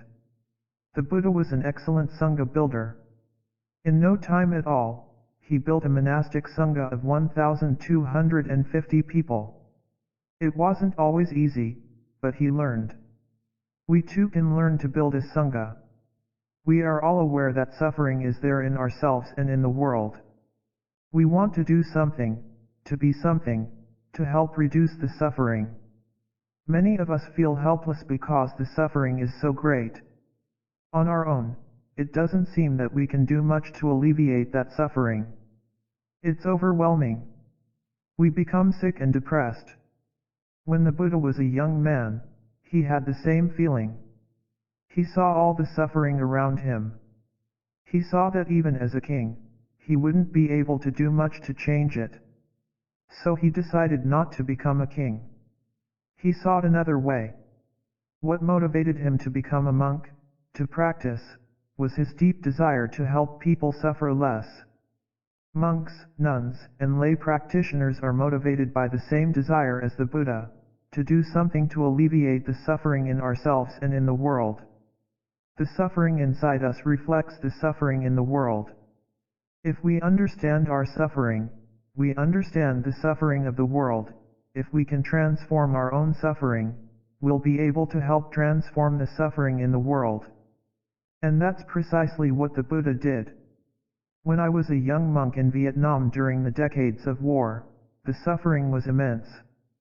Millions of people died, not just soldiers, but many civilians, not only adults, but also children. We were inundated with suffering. We wanted to do something to end the war. I saw very clearly that we could do very little if we acted on our own. We had to come together as a Sangha, and then we could do a lot. Everyone feels very much the same. Our planet is beset by so much danger. There's so much violence and suffering in the world. If you allow the plague of helplessness to overwhelm you, you'll go insane. You want to do something, first of all to survive, and then to help reduce the suffering. And we've seen, just as the Buddha saw, that if we don't have a Sangha, we can't do very much. So we come together and we stick to the Sangha through thick and thin, because we know that there is no way out of this situation except with a Sangha. When we see the suffering of the world, we know that by comparison the suffering inside us is hardly anything. That realization lessens our suffering right away. Getting in touch with the suffering of the world, we feel much less alone, and our own suffering feels smaller already. Coming together as a Sangha, we have a collective aspiration. There is a collective willingness, energy, and desire. That's the kind of energy that helps us realize how very much we can do together. I believe that the next Buddha will no longer be an individual, it will be a Sangha, because one Buddha is no longer enough. We have to be a Sangha. We can come together in a way that nourishes our joy as well as our sense of shared humanity. We feel joy in doing things together as a Sangha, smiling, singing, working together. During the time we're together, we develop our happiness, our purification, and our aspiration. As our aspiration becomes stronger and stronger, we can face many difficulties and take action together to help reduce the suffering in the world. We can get a lot of joy working together as a Sangha. That kind of joy will heal us and help heal the world. Without the joy of brotherhood and sisterhood, we cannot go very far. Loving kindness is nothing but brotherhood and sisterhood, understanding, and a nurturing love. It's not romantic love. Romantic love is not enough. It's short-lived. Brotherhood and sisterhood is a long-lasting love that can sustain us and help us realize our vow.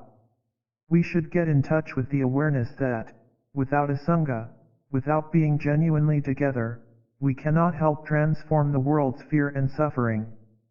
We should learn how to breathe in and out to release our tension and embrace our painful feelings. When there is a feeling of fear, anger, or despair, we have to know how to take care of that feeling. When there is a conflict, we have to know how to practice deep listening, compassionate listening, and loving speech in order to restore communication. That is something we can learn only if we know how to practice. Our practice helps transform the suffering in ourselves, in our families, in our community, and in the world. But the practice will not be easy if there is no Sangha. Building your Sangha.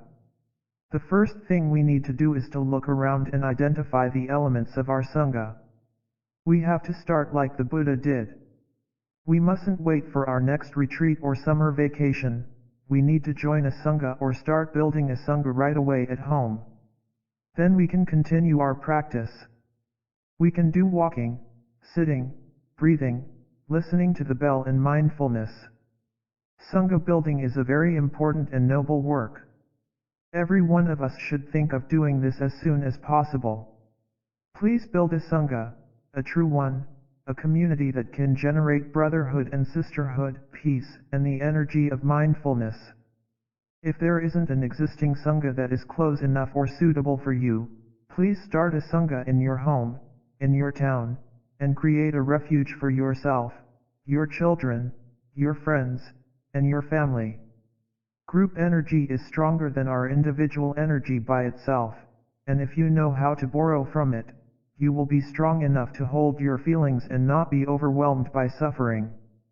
When you throw a rock into the river, no matter how small it is, it will sink to the bottom. But if you have a boat, you can keep many rocks afloat. The same is true of a Sangha. If you are alone, you may sink into the river of suffering, but if you have a community of practice to help carry you and you allow it to embrace your pain and sorrow, you will float. Many of us have benefited greatly from the collective energy of the Sangha. If you see that the Sangha is precious and crucial for your practice, try your best to get a group of people to practice with you, and everyone will benefit. That is your lifeboat. When you practice well, you become a refuge for yourself and also for your loved ones. If you transform your family into a Sangha, other people can come and take refuge in your family. If you are able to bring a few families together, you set up a Sangha, and if the practice goes well in your group, it becomes a refuge for many other people. When we're in a Sangha, we're like a drop in a great river. We allow the Sangha to hold us and transport us, and our fear, pain, and suffering are recognized, embraced, and transformed. Practices for transforming fear. Releasing fear from body and feelings. 8 simple mindfulness exercises. Practicing mindful breathing helps us experience joy and peace. When we concentrate on our breath, we're not carried off by thoughts about the past or the future. We're free of all thinking. When we're lost in thought, we can't be really present. Descartes said, "I think, therefore I am," but most of the time, the truth is more like "I think, therefore I am not really here." When we bring our attention to our in-breath, we're not thinking about our in-breath, it's direct experience. We're living our in-breath. Our in-breath is not a thought, it's a reality. We are living the reality that is our in-breath. Breathing in, I enjoy my in-breath. When we breathe this way, in mindfulness, we can see many things. We can touch the miracle of life, because when we breathe mindfully, we realize that we're alive. To be alive is a fantastic thing. To be present in the here and now, breathing, is a miracle. To be alive is one of the greatest of miracles. Parents holding their newborn child know this, people on their deathbeds know it too. To be alive, breathing, taking steps on this planet, is a wonderful thing. We don't need to drink some wine or host a dinner party to celebrate life, we can celebrate in every moment with our breathing and our steps. With mindfulness and concentration, we can get in touch and live every moment of our daily lives as a miracle. And we can do it right now, today. The energy of mindfulness can be generated anytime, anywhere. With mindful breathing, mindful walking, that energy brings us deeply in touch with the wonders of life, and that's what brings us happiness. Our practice is very concrete, very simple. When you breathe in and really pay attention to your in-breath, there will be a change right away. You are more there, and you touch more of reality. When you practice walking meditation, you walk so mindfully that you are able to be in touch with reality in a deeper way. And you begin to live your life more deeply. How closely you are in touch with reality depends on your way of breathing and looking. Here are some simple exercises of mindful breathing to use whenever fear arises. Exercises 1 through 4 are for taking care of the body. Exercises 5 through 8 are for taking care of the feelings. Exercise 1. The first exercise is extremely simple, but it brings great benefit, the insight that you are really here, alive. And you're not only this body, but also your environment, you're all of this. The practice is so simple, yet it can bring the miracles of joy and happiness. The first exercise is, breathing in, I know this is an in-breath. Breathing out, I know this is an out-breath. We recognize the in-breath as an in-breath and the out-breath as an out-breath. It's easy. When we do that, we bring our attention to the in and out breath. We let go of our thinking, we let go of the past, of the future, of our projects. We are only with our breath, and we are free. Our in-breath becomes the sole object of our attention and awareness. We can enjoy just breathing. Exercise 2. The second exercise is, breathing in, I follow my in-breath all the way from the beginning to the end. Breathing out, I follow my out-breath all the way from the beginning to the end. The in-breath may last 2 seconds, 5 seconds, or more. You follow the entire in-breath from the very beginning to the very end, without any interruption, and you enjoy the whole journey, the whole length of the breath. In that way your concentration becomes stronger and stronger. That's how we train ourselves in concentration. Mindfulness carries within it the energy of concentration, and with concentration, conditions are ripe for insight to manifest at any moment. So the first exercise is the identification of the in-breath and the out-breath. The second exercise involves staying with the in-breath and the out-breath for their whole length. Exercise 3. The third exercise is, breathing in, I'm aware of my whole body. Breathing out, I'm aware of my whole body. During the length of the in-breath you get in touch with your physical body, and your body becomes the object of your mindfulness. That means bringing the mind back to the body. There's a reunification, a reunion of the body and the mind, so that you are truly present, body and mind together. Oneness of body and mind is the object of the third exercise. Breathing in, I'm aware of my whole body. This is an act of reconciliation between the mind and the body. Perhaps you've abandoned and neglected your body for some time. You may not have taken good care of your body in the way you eat or the way you work. So this is a moment when you bring your awareness back to your body and care for and reconcile with your body. Breathing in, I'm aware of my whole body. And we know very well that, breathing like this, you're really here, you're really alive, and you have something to offer to other people. You're here for yourself, and you're here for others. Exercise 4. We should apply this practice in our daily lives. Being with your body, you can see what's going on in the body. You may recognize that there's tension or pain in the body. Perhaps the pain is chronic, because you've allowed it to go on like that for a long time. You've allowed the tension and pain to accumulate in the body. Now, as you return to the body, you can do something to release the tension and reduce the pain. That's why the Buddha offered us the fourth exercise, breathing in, I am aware of some tension and pain in my body. Breathing out, I calm and release the tension and pain in my body. The third exercise is recognizing the existence of the body, and the fourth exercise is releasing tension, allowing the tension to flow out of the body. Breathing in, I'm aware of my whole body. Breathing out, I'm aware of my whole body. Breathing in, I am aware of some tension and pain in my body. Breathing out, I calm and release the tension and pain in my body. When tension is released, pain is reduced. So with the first 4 exercises, we learn to handle our breathing and our body, to take care of our body. I am not just my thoughts and projects, I have a body. I want to take good care of my body and handle it well. The breath is part of my body. And since everything is connected, we're already starting to get in touch with feelings, because when we get in touch with our body we recognize the tension, the pain. Tension produces an unpleasant sensation, an unpleasant feeling. Pain is also an unpleasant feeling. Because of that, we practice letting go.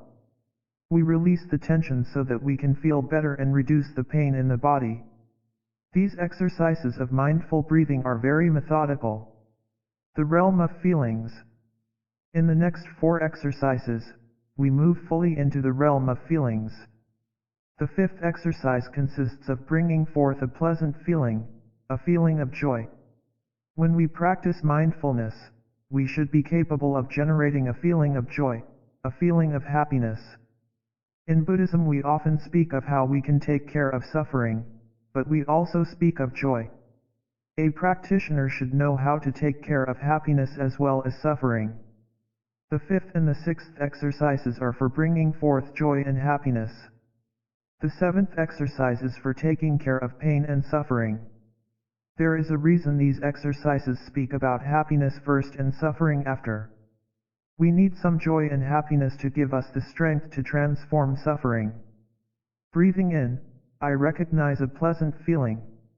Traditionally we say there are 3 kinds of feelings, pleasant feelings, unpleasant feelings, and neutral feelings.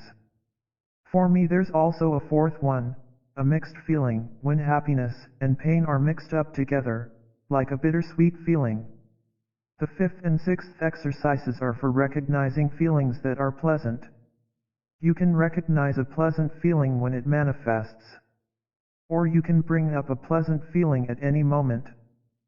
Since you're a practitioner of mindfulness, you know how to recognize a feeling of happiness, and you can also produce a feeling of happiness. With mindfulness and concentration, it's always possible to bring forth a feeling of happiness. The conditions of happiness. There are so many conditions of happiness available in the present moment. You can take a piece of paper and a pencil and write them all down. In the beginning, you may think your list won't be very long.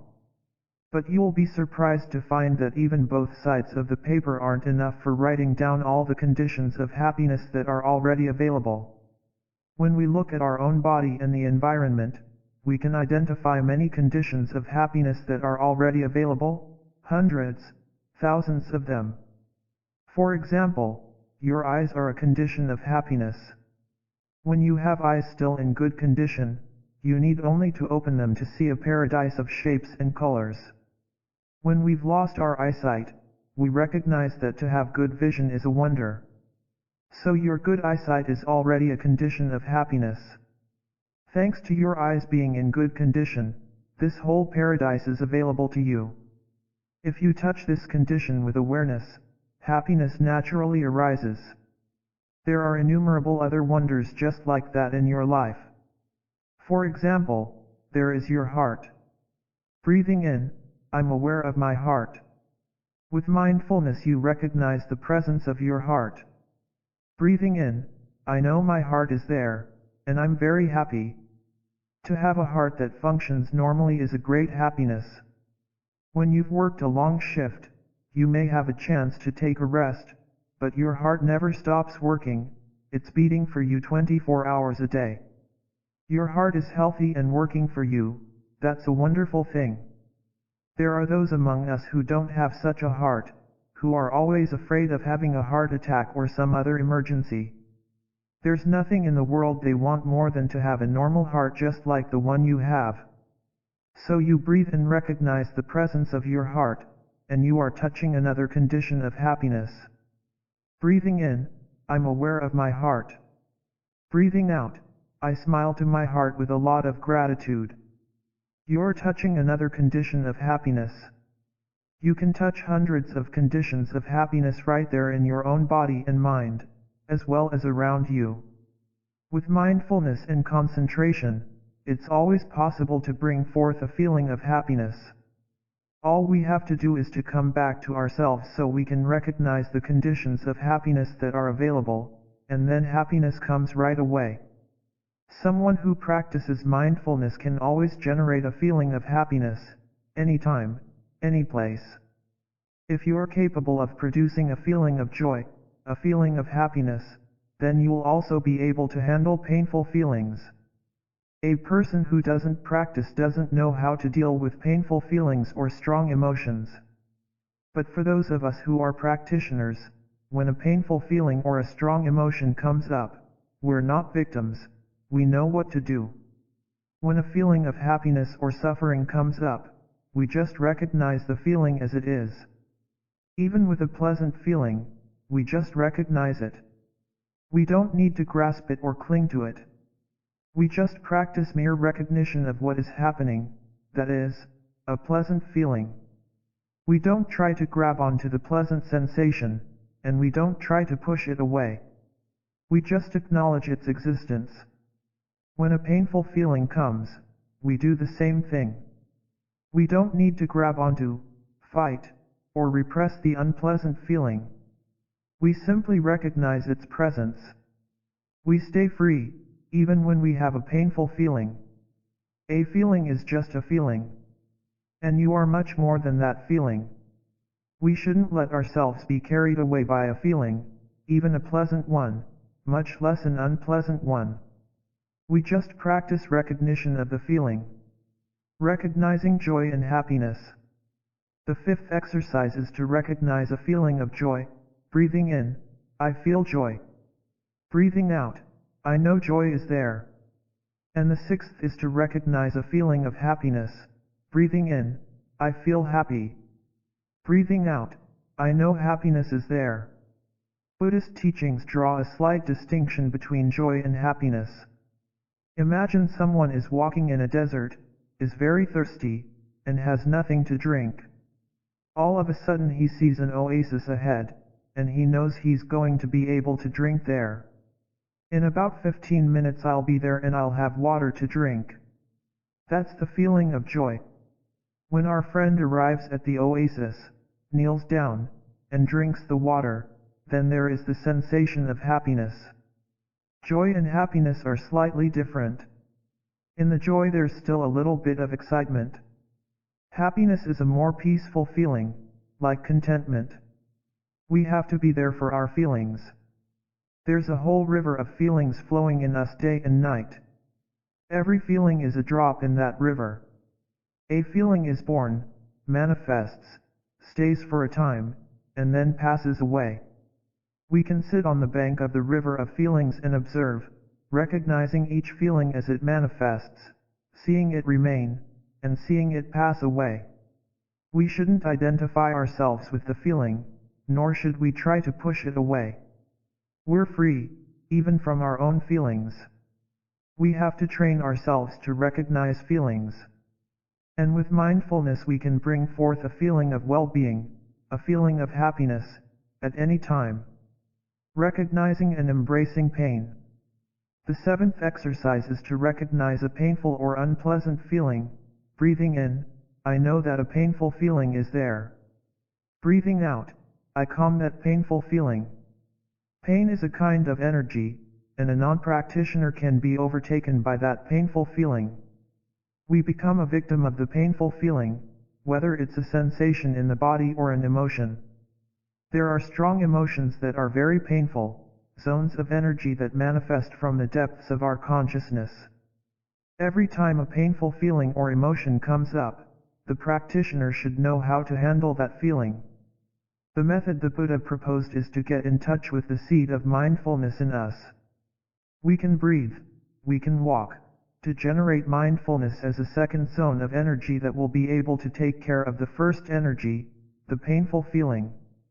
It's so important for us to train ourselves in breathing mindfully and walking mindfully so we will know how to generate the energy of mindfulness and concentration.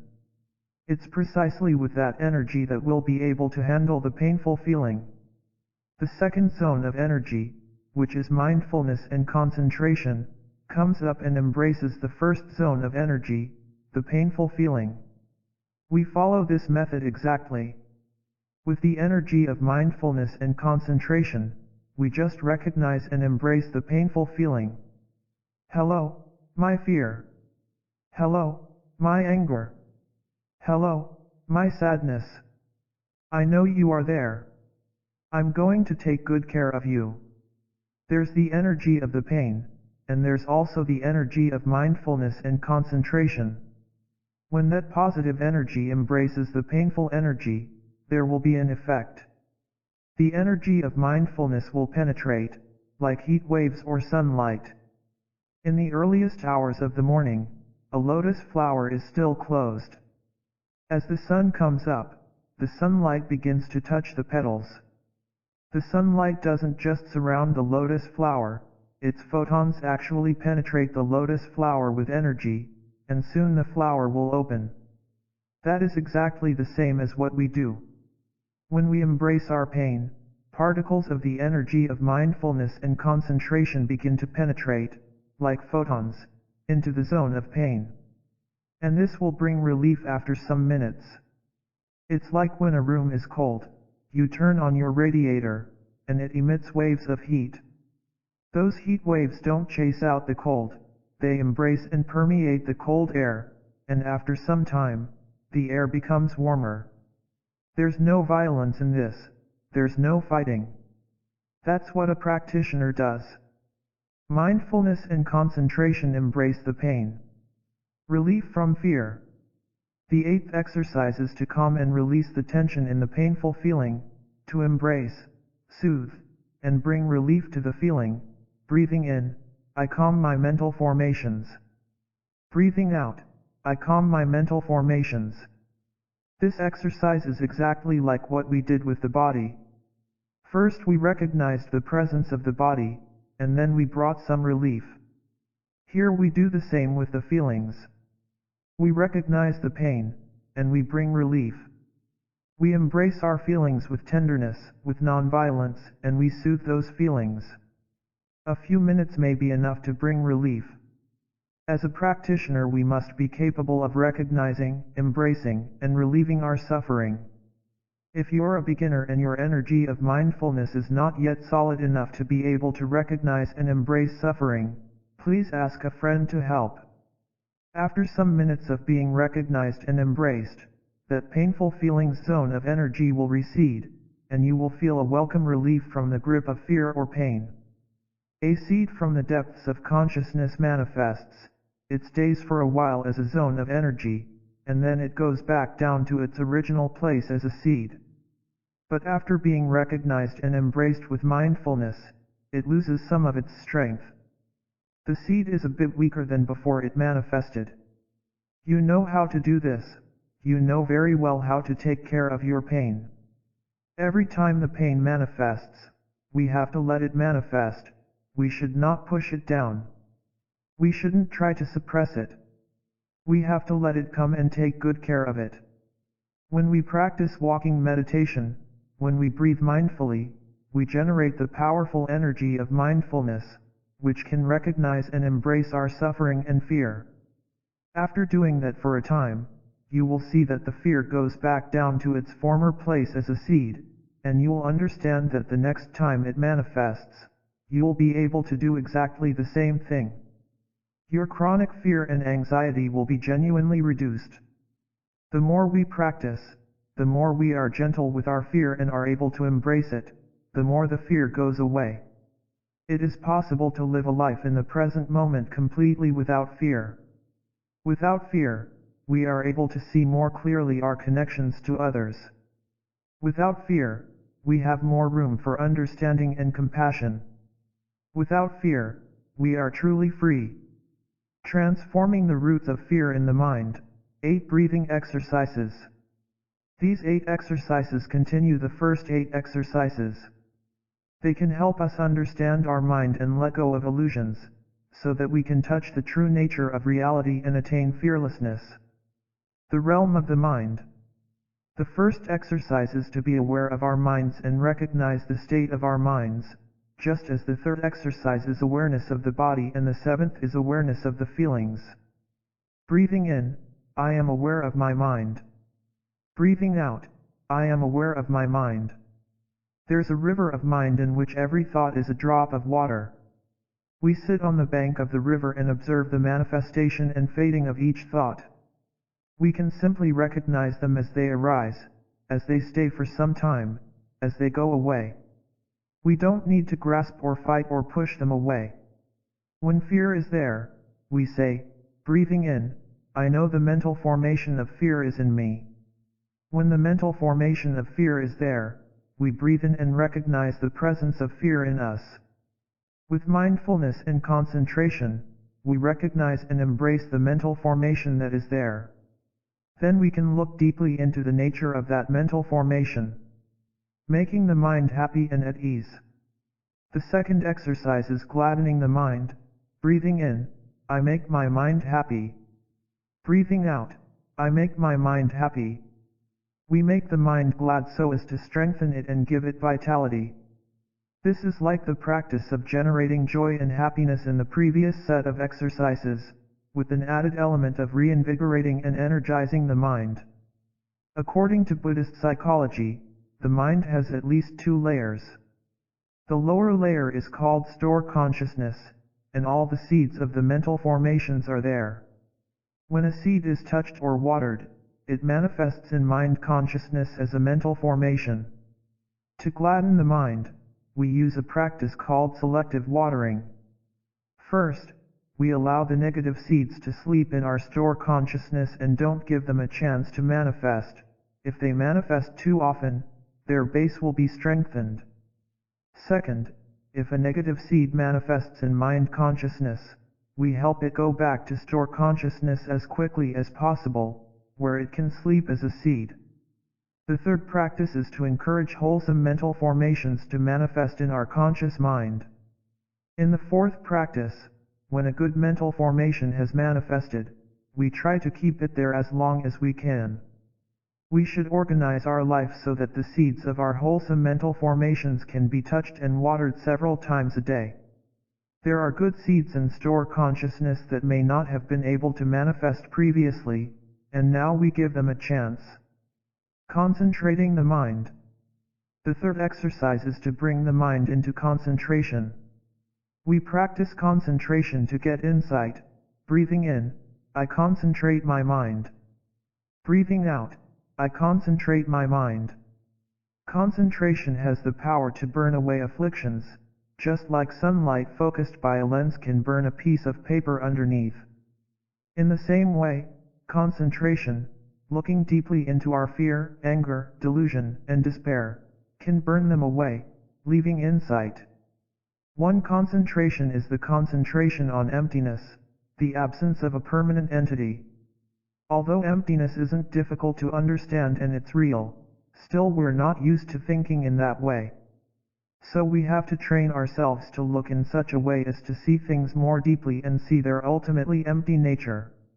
Scientists tell us that all objects are made mainly of space and that the amount of matter in a flower or a table is almost nothing at all. Put together, all the matter in a table would be smaller than a grain of salt.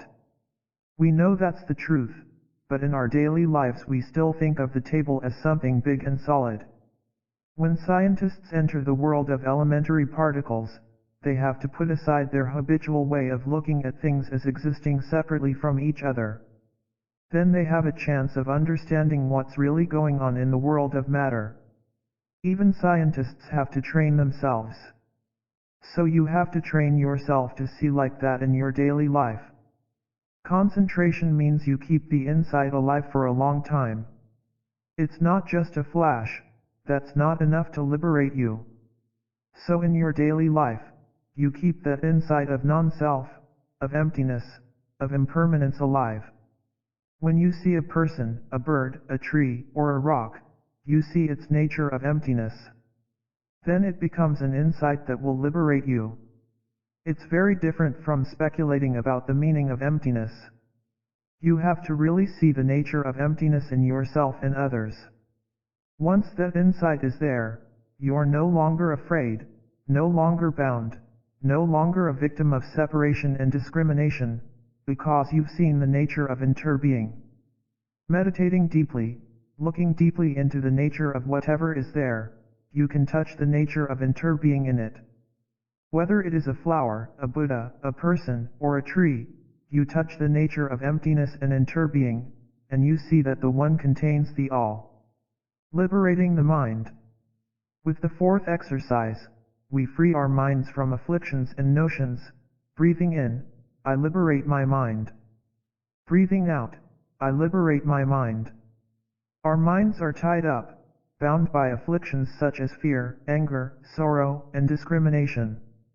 We have practiced being aware of and embracing our fear and our pain, but to fully transform them we need the strength of our concentration to liberate ourselves from these binding forces. There are many types of concentration we can practice. One is the concentration on impermanence. We have a notion of impermanence. Even though we accept and agree that things are impermanent, our notion of impermanence remains and determines how we see things and how we behave in our daily life. Although we know intellectually that our beloved is impermanent, we still live and behave as though our loved ones will always be there and we will always be the same people we are now. But everything is changing in every moment, like a river. When we see him again, we may be in touch with the person of 20 years ago. We cannot touch the person of the present moment, who has a different way of thinking and feeling.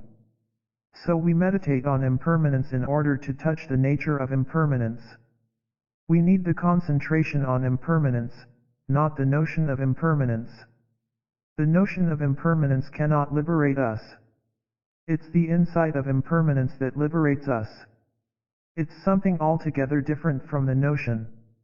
But in the beginning, we can use the teaching, the notion of impermanence, as an instrument to help bring about the insight of impermanence. It's like a match and a flame. The match is not the flame, but the match can bring about the flame. And when we have the flame will consume the match. When we have the insight will burn away the notion. What we need for our liberation is the insight of impermanence. Perception. With these final 4 exercises, we investigate the nature of the objects of our mind, that is, how we perceive things. These concentrations help us get a correct perception of reality, of the world. Many of us are still caught in the notion that consciousness is inside us and the objective world is out there. We believe that our consciousness is here, and we're trying to reach out and understand the objective world out there. When we look at things in terms of interbeing, we see that the subject and object of consciousness cannot exist separately. It's like left and right, one can't exist without the other. Whenever we perceive something, whether it's a pen or a flower, the object of perception and the subject of perception always manifest at the same time. When we are conscious, we are always conscious of something. When we are mindful, we are always mindful of something. When we think, we always think about something. So object and subject manifest at the same time. Contemplating impermanence. The 5th exercise is the concentration on impermanence, the practice of which I have already described in detail as an example illustrating the preceding exercise, liberating the mind. Breathing in, I observe the impermanent nature of all dharmas. Breathing out, I observe the impermanent nature of all dharmas. Impermanence is just one type of concentration. But if we do it well, we also succeed in other concentrations at the same time. Going deeply into impermanence, we discover no self, emptiness, and interbeing. So impermanence represents all concentrations. While breathing in and breathing out, we keep our concentration on impermanence alive until we can make a breakthrough into the heart of reality. The object of our observation may be a flower, a pebble, someone we love, or someone we hate. It may be us, our pain, our fear, or our sorrow. Anything can serve as the object of our meditation. Our intention is to touch the nature of impermanence in it. Letting go of craving. The 6th exercise involves contemplating non-desire, non-craving. Breathing in, I observe the disappearance of desire. Breathing out, I observe the disappearance of desire. There is another consciousness that is between store consciousness and the upper layer of the mind, called manas. Manas is born from store and serves as the base of mind consciousness. Manas contains a lot of delusion and therefore has the tendency to grasp. It is the part of our mind that is always seeking pleasure and ignoring the dangers of pleasure seeking. It is manas that carries our original fear and desire. The contemplation of impermanence can help us transform the delusion in manas so it becomes wisdom. We look deeply into the object of our craving to see its true nature. The object of our craving may be something or someone who has the capacity to destroy our body and our mind. Looking deeply into what we desire and what we consume is a critical practice. What we bring into our body and mind every day may be feeding our grasping, fear, and violence. Nirvana. Breathing in, I observe cessation. Breathing out, I observe cessation. In the 7th exercise we observe cessation, nirvana, the extinction of all notions, so that we can touch reality as it truly is. Then we touch our interbeing nature and know we are part of the whole cosmos. The nature of reality transcends all notions and ideas, including the notions of birth and death, being and non-being, coming and going. Contemplating impermanence, no self, emptiness, no birth, and no death can lead to liberation. The notions of birth and death can be a source of fear, anguish, and anxiety. Seeing the no birth, no death nature of reality, we free ourselves of anxiety and fear. Letting go. Breathing in, I observe letting go. Breathing out, I observe letting go. This exercise helps us look deeply at giving up craving, hatred, and fear. This concentration helps us touch the true nature of reality and brings the wisdom that can liberate us from fear, anger, and despair. We let go of our wrong perceptions of reality so as to be free. Nirvana literally means cooling, the putting out of flames. In Buddhism, it refers to extinction of the afflictions brought about by our wrong perceptions. Nirvana isn't a place to go or something belonging to the future. Nirvana is the true nature of reality, things as they are. Nirvana is available in the here and now. You are already in Nirvana, you are Nirvana, just as the wave is already the water. Our true nature is no beginning, no end, no birth, no death. If we know how to touch our true nature, there's no more fear, no anger, no despair. Our true nature is Nirvana. So if someone close to you has just passed away, be sure to look for her in her new manifestation. It's impossible for her to die. She is continued in many ways. Using the eyes of wisdom, you can recognize her around you and inside you.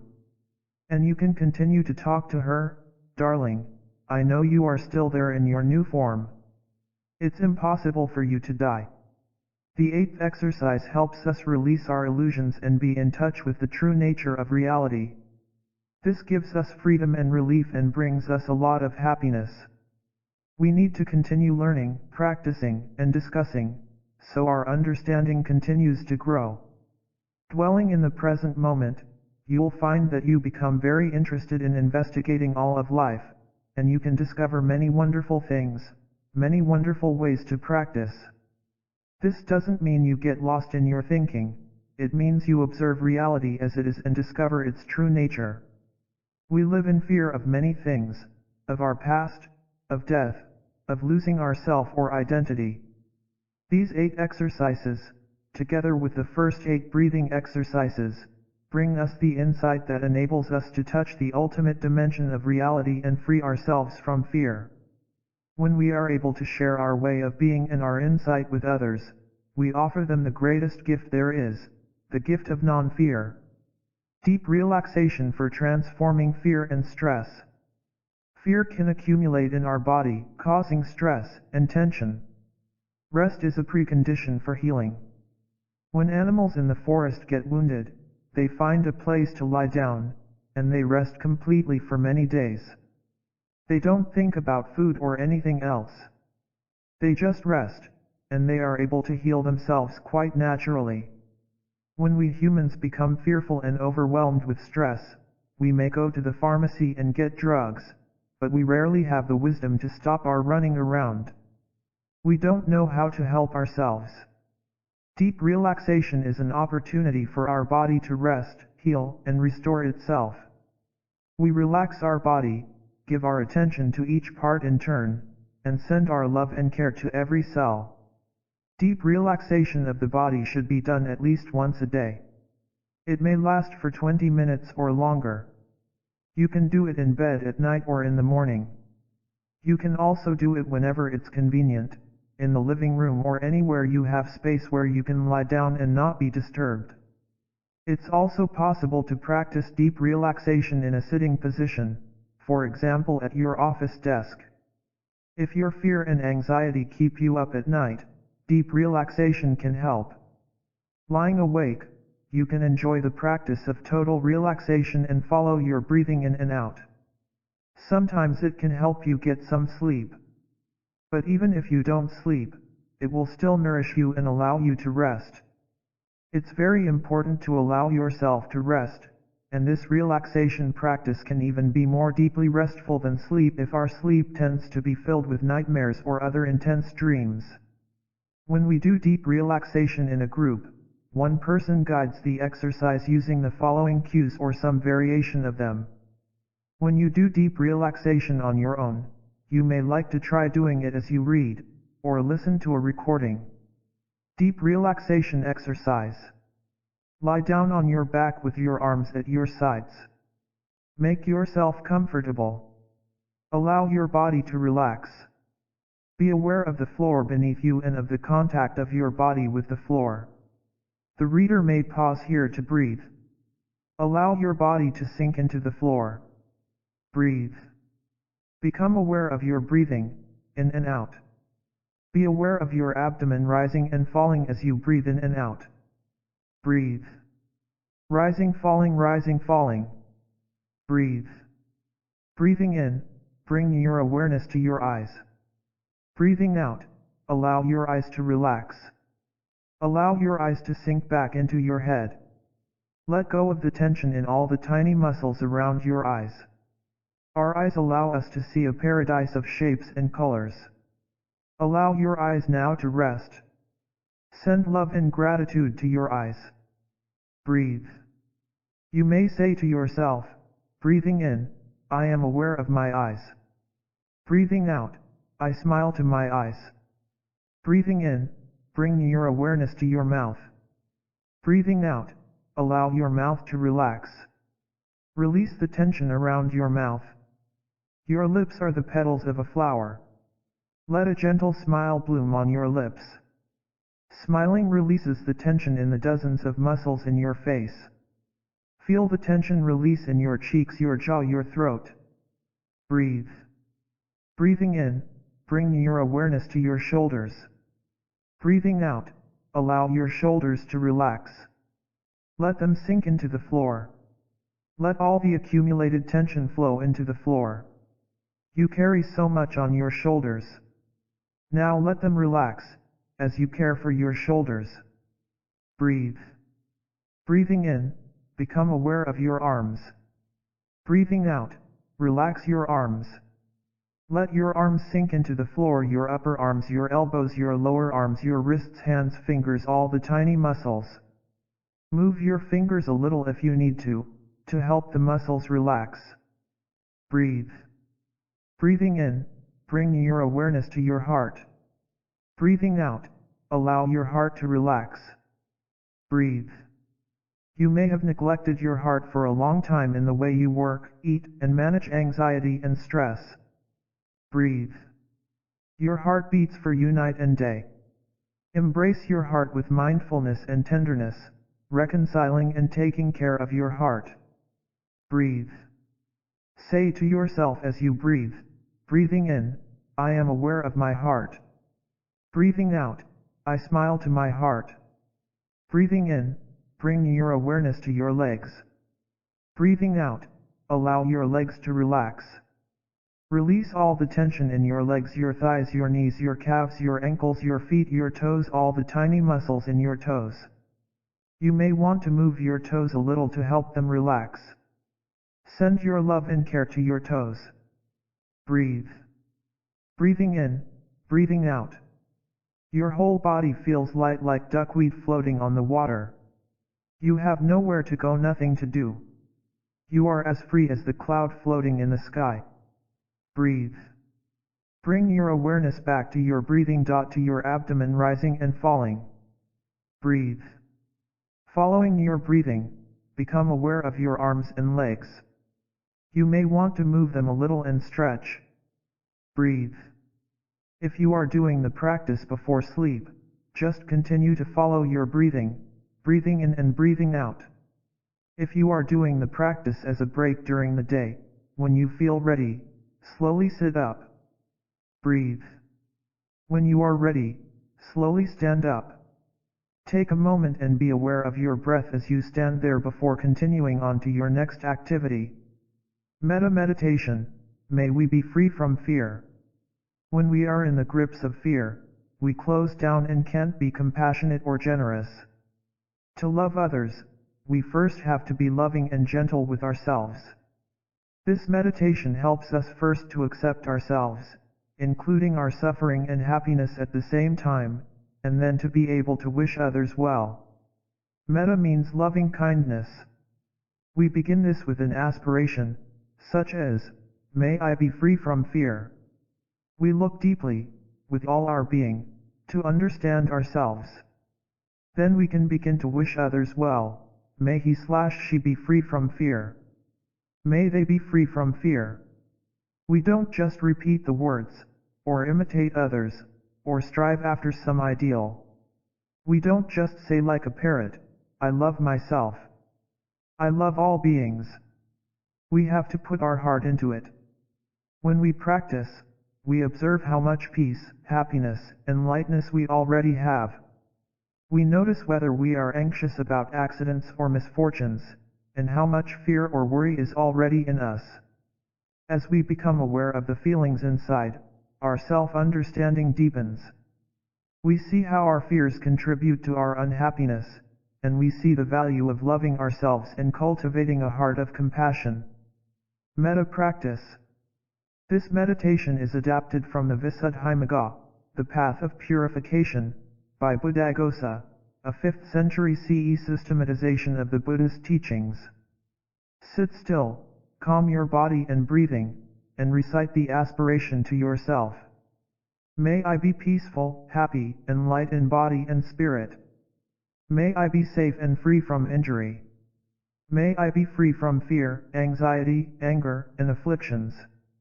The sitting position is a wonderful position for practicing this. Sitting still, you are not too preoccupied with other matters, so you can look deeply at yourself as you are, cultivate your love for yourself, and determine the best ways to express this love in the world. After practicing this way, you can begin to offer this aspiration to others. May she be peaceful, happy, and light in body and spirit. May he be peaceful, happy, and light in body and spirit. May they be peaceful, happy, and light in body and spirit. May she be safe and free from injury. May he be safe and free from injury. May they be safe and free from injury. May she be free from anger, afflictions, fear, and anxiety. May he be free from anger, afflictions, fear, and anxiety. May they be free from anger, afflictions, fear, and anxiety. When offering this aspiration, try it first on someone you like, then on someone neutral to you, then on someone you love, and finally on someone the mere thought of whom makes you suffer. To make this practice concrete, you have to be fully able to visualize yourself and the person you are wishing well. According to the Buddha, a human being is made of 5 elements, called skandhas in Sanskrit. These skandhas are form, feelings, perceptions, mental formations, and consciousness. In a way, you are the surveyor, and these elements are your territory. Begin metta practice by looking deeply into your body. Ask some questions. How is my body in this moment? How was it in the past? How will it be in the future? Later, when you meditate on someone you like, someone neutral to you, someone you love, and someone you hate, you also begin by looking at the person's physical aspects. Breathing in and out, visualize his face, his way of walking, sitting, and talking, his heart, lungs, kidneys, and all the organs in his body, taking as much time as you need to bring these details into awareness. But always start with yourself. When you see your own 5 skandhas clearly, understanding and love arise naturally, and you know what to do and what not to do. Observe your feelings, whether they are pleasant, unpleasant, or neutral. Feelings flow in us like a river, and each feeling is a drop of water in that river. Look into the river of your feelings and see how each feeling came to be. See what has been preventing you from being happy, and do your best to transform those things. Practice touching the wondrous, refreshing, and healing elements that are already in you and in the world. Doing so, you become stronger and better able to love yourself and others. The Buddha observed, the person who suffers most in this world is the person who has many wrong perceptions, and most of our perceptions are erroneous. You see a snake in the dark and you panic, but when your friend shines a light on it, you see that it is only a rope. You have to know which wrong perceptions cause suffering. Love meditation helps you learn to look with clarity and serenity so as to improve the way you perceive. Next, observe your mental formations, the ideas and tendencies within you that lead you to speak and act as you do. Notice how you are influenced by your individual consciousness and also by the collective consciousness of your family, ancestors, and society. Finally, look at your consciousness. According to Buddhism, consciousness is like a field with every possible kind of seed in it, seeds of love, compassion, joy, and equanimity, seeds of anger, fear, and anxiety, and seeds of mindfulness. Consciousness is the storehouse that contains all these seeds, all the possibilities of what might arise in your mind. Meditation can bring the seeds of peace, joy, and love up into your conscious mind as zones of energy, and transform the seeds of fear. The 5 mindfulness trainings. The 5 mindfulness trainings provide a concrete application of mindfulness in everyday life. Practicing the 5 mindfulness trainings helps cultivate right view, which eliminates discrimination, intolerance, anger, fear, and despair. If we live according to the 5 mindfulness trainings, we are already on the path of a bodhisattva. Knowing we are on that path, we are not lost in fears regarding the future or confusion about our life in the present.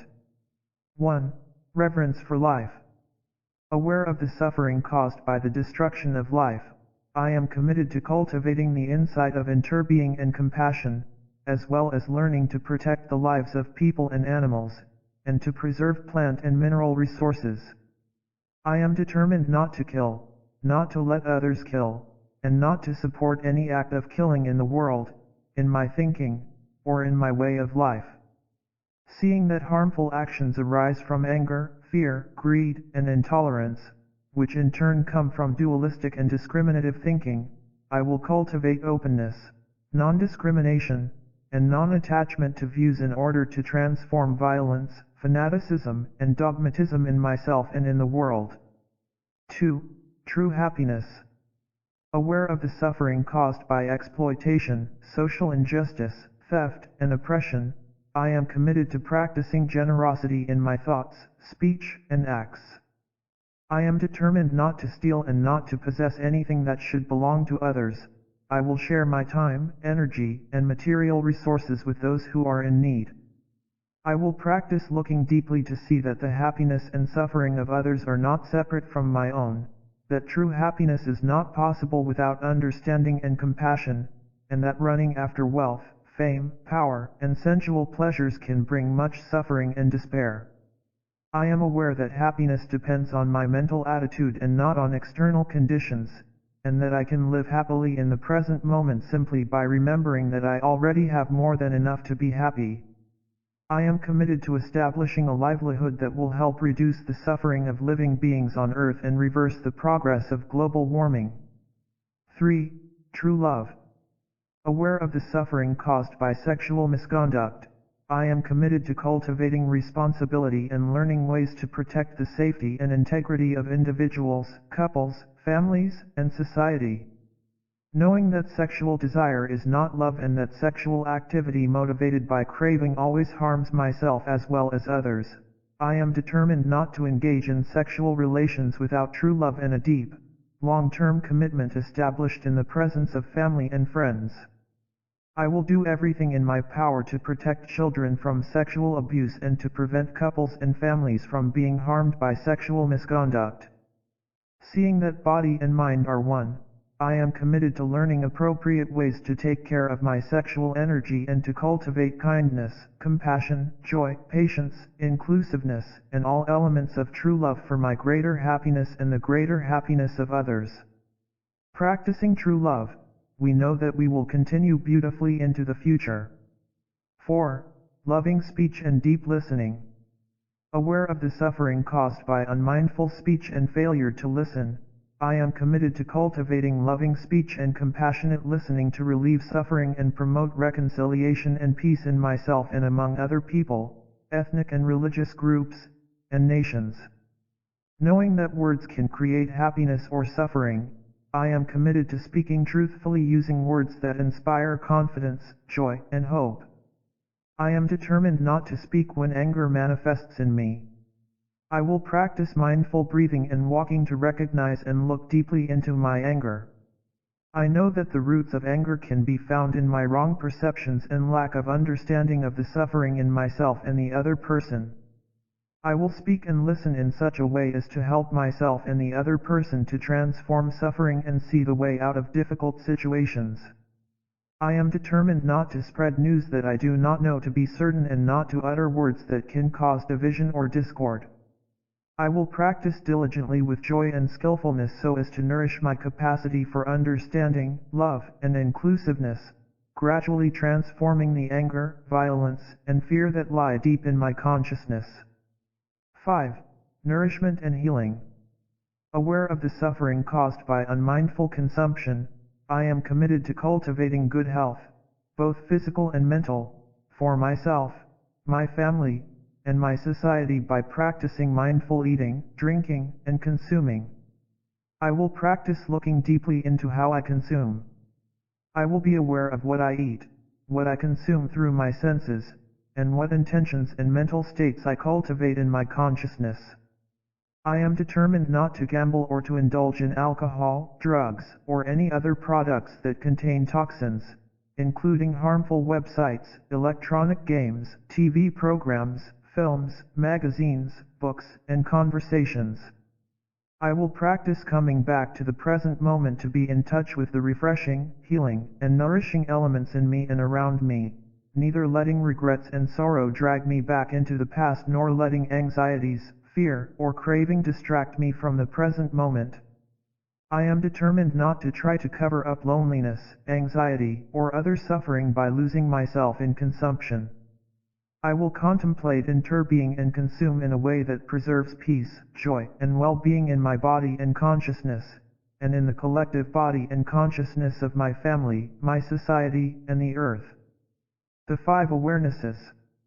The 5 awarenesses allow you to practice mindfulness with someone you love. Reciting these awarenesses together can help strengthen your support for each other in difficult times.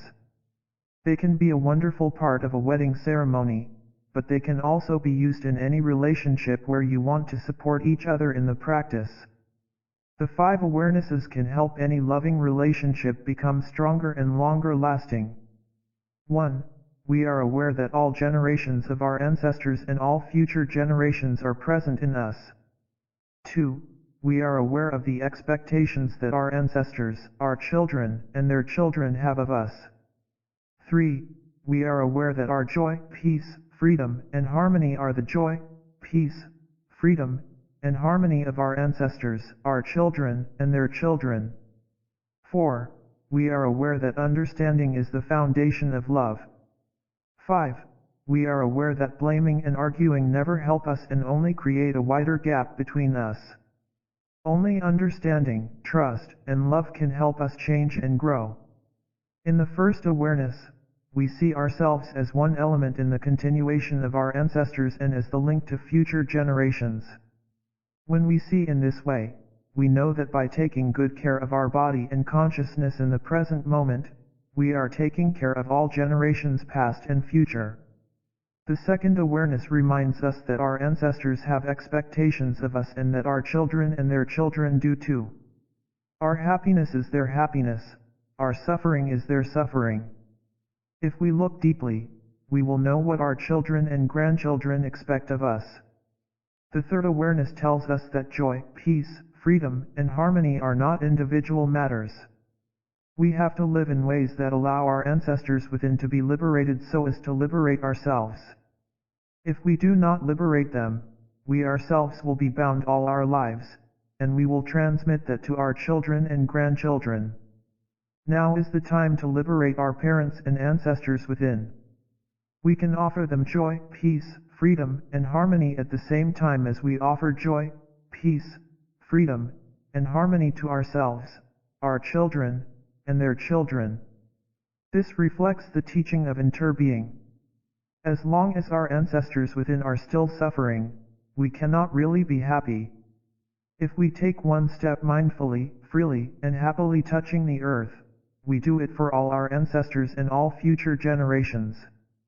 The fourth awareness tells us that where there is understanding, there is love. When we understand someone's suffering, we're motivated to help, and the energies of love and compassion are released. Whatever we do in this spirit will be for the happiness and liberation of the person we love. We have to practice in such a way that whatever we do for others will make them happy. The willingness to love is not enough. When people do not understand each other, it is impossible for them to love each other. Remember to practice in the context of a community. Do whatever you can to bring happiness to the air, the water, the rocks, the trees, the birds, and the humans. Live your daily life in such a way as to feel the presence of the community with you all the time, and you will receive the kind of energy you need each time you confront difficulties in your life and the life of the world. The world needs you to be mindful, to be aware of what is going on. We have to live deeply each moment that is given us to live. If you are capable of living deeply one moment of your life, you can learn to live the same way all the other moments of your life. The French poet René Char said, "If you can dwell in one moment, you will discover eternity." Make each moment an occasion to live deeply, happily, in peace. Each moment is a chance for us to make peace with the world, to make peace possible for the world, to make happiness possible for the world. The world needs our happiness. The practice of mindful living can be described as the practice of happiness, the practice of love. We must cultivate in our lives the capacity to be happy, the capacity to be loving. Understanding is the foundation of love. And looking deeply is the basic practice. We practice the fifth awareness because even though we know that blaming and arguing never help, we forget.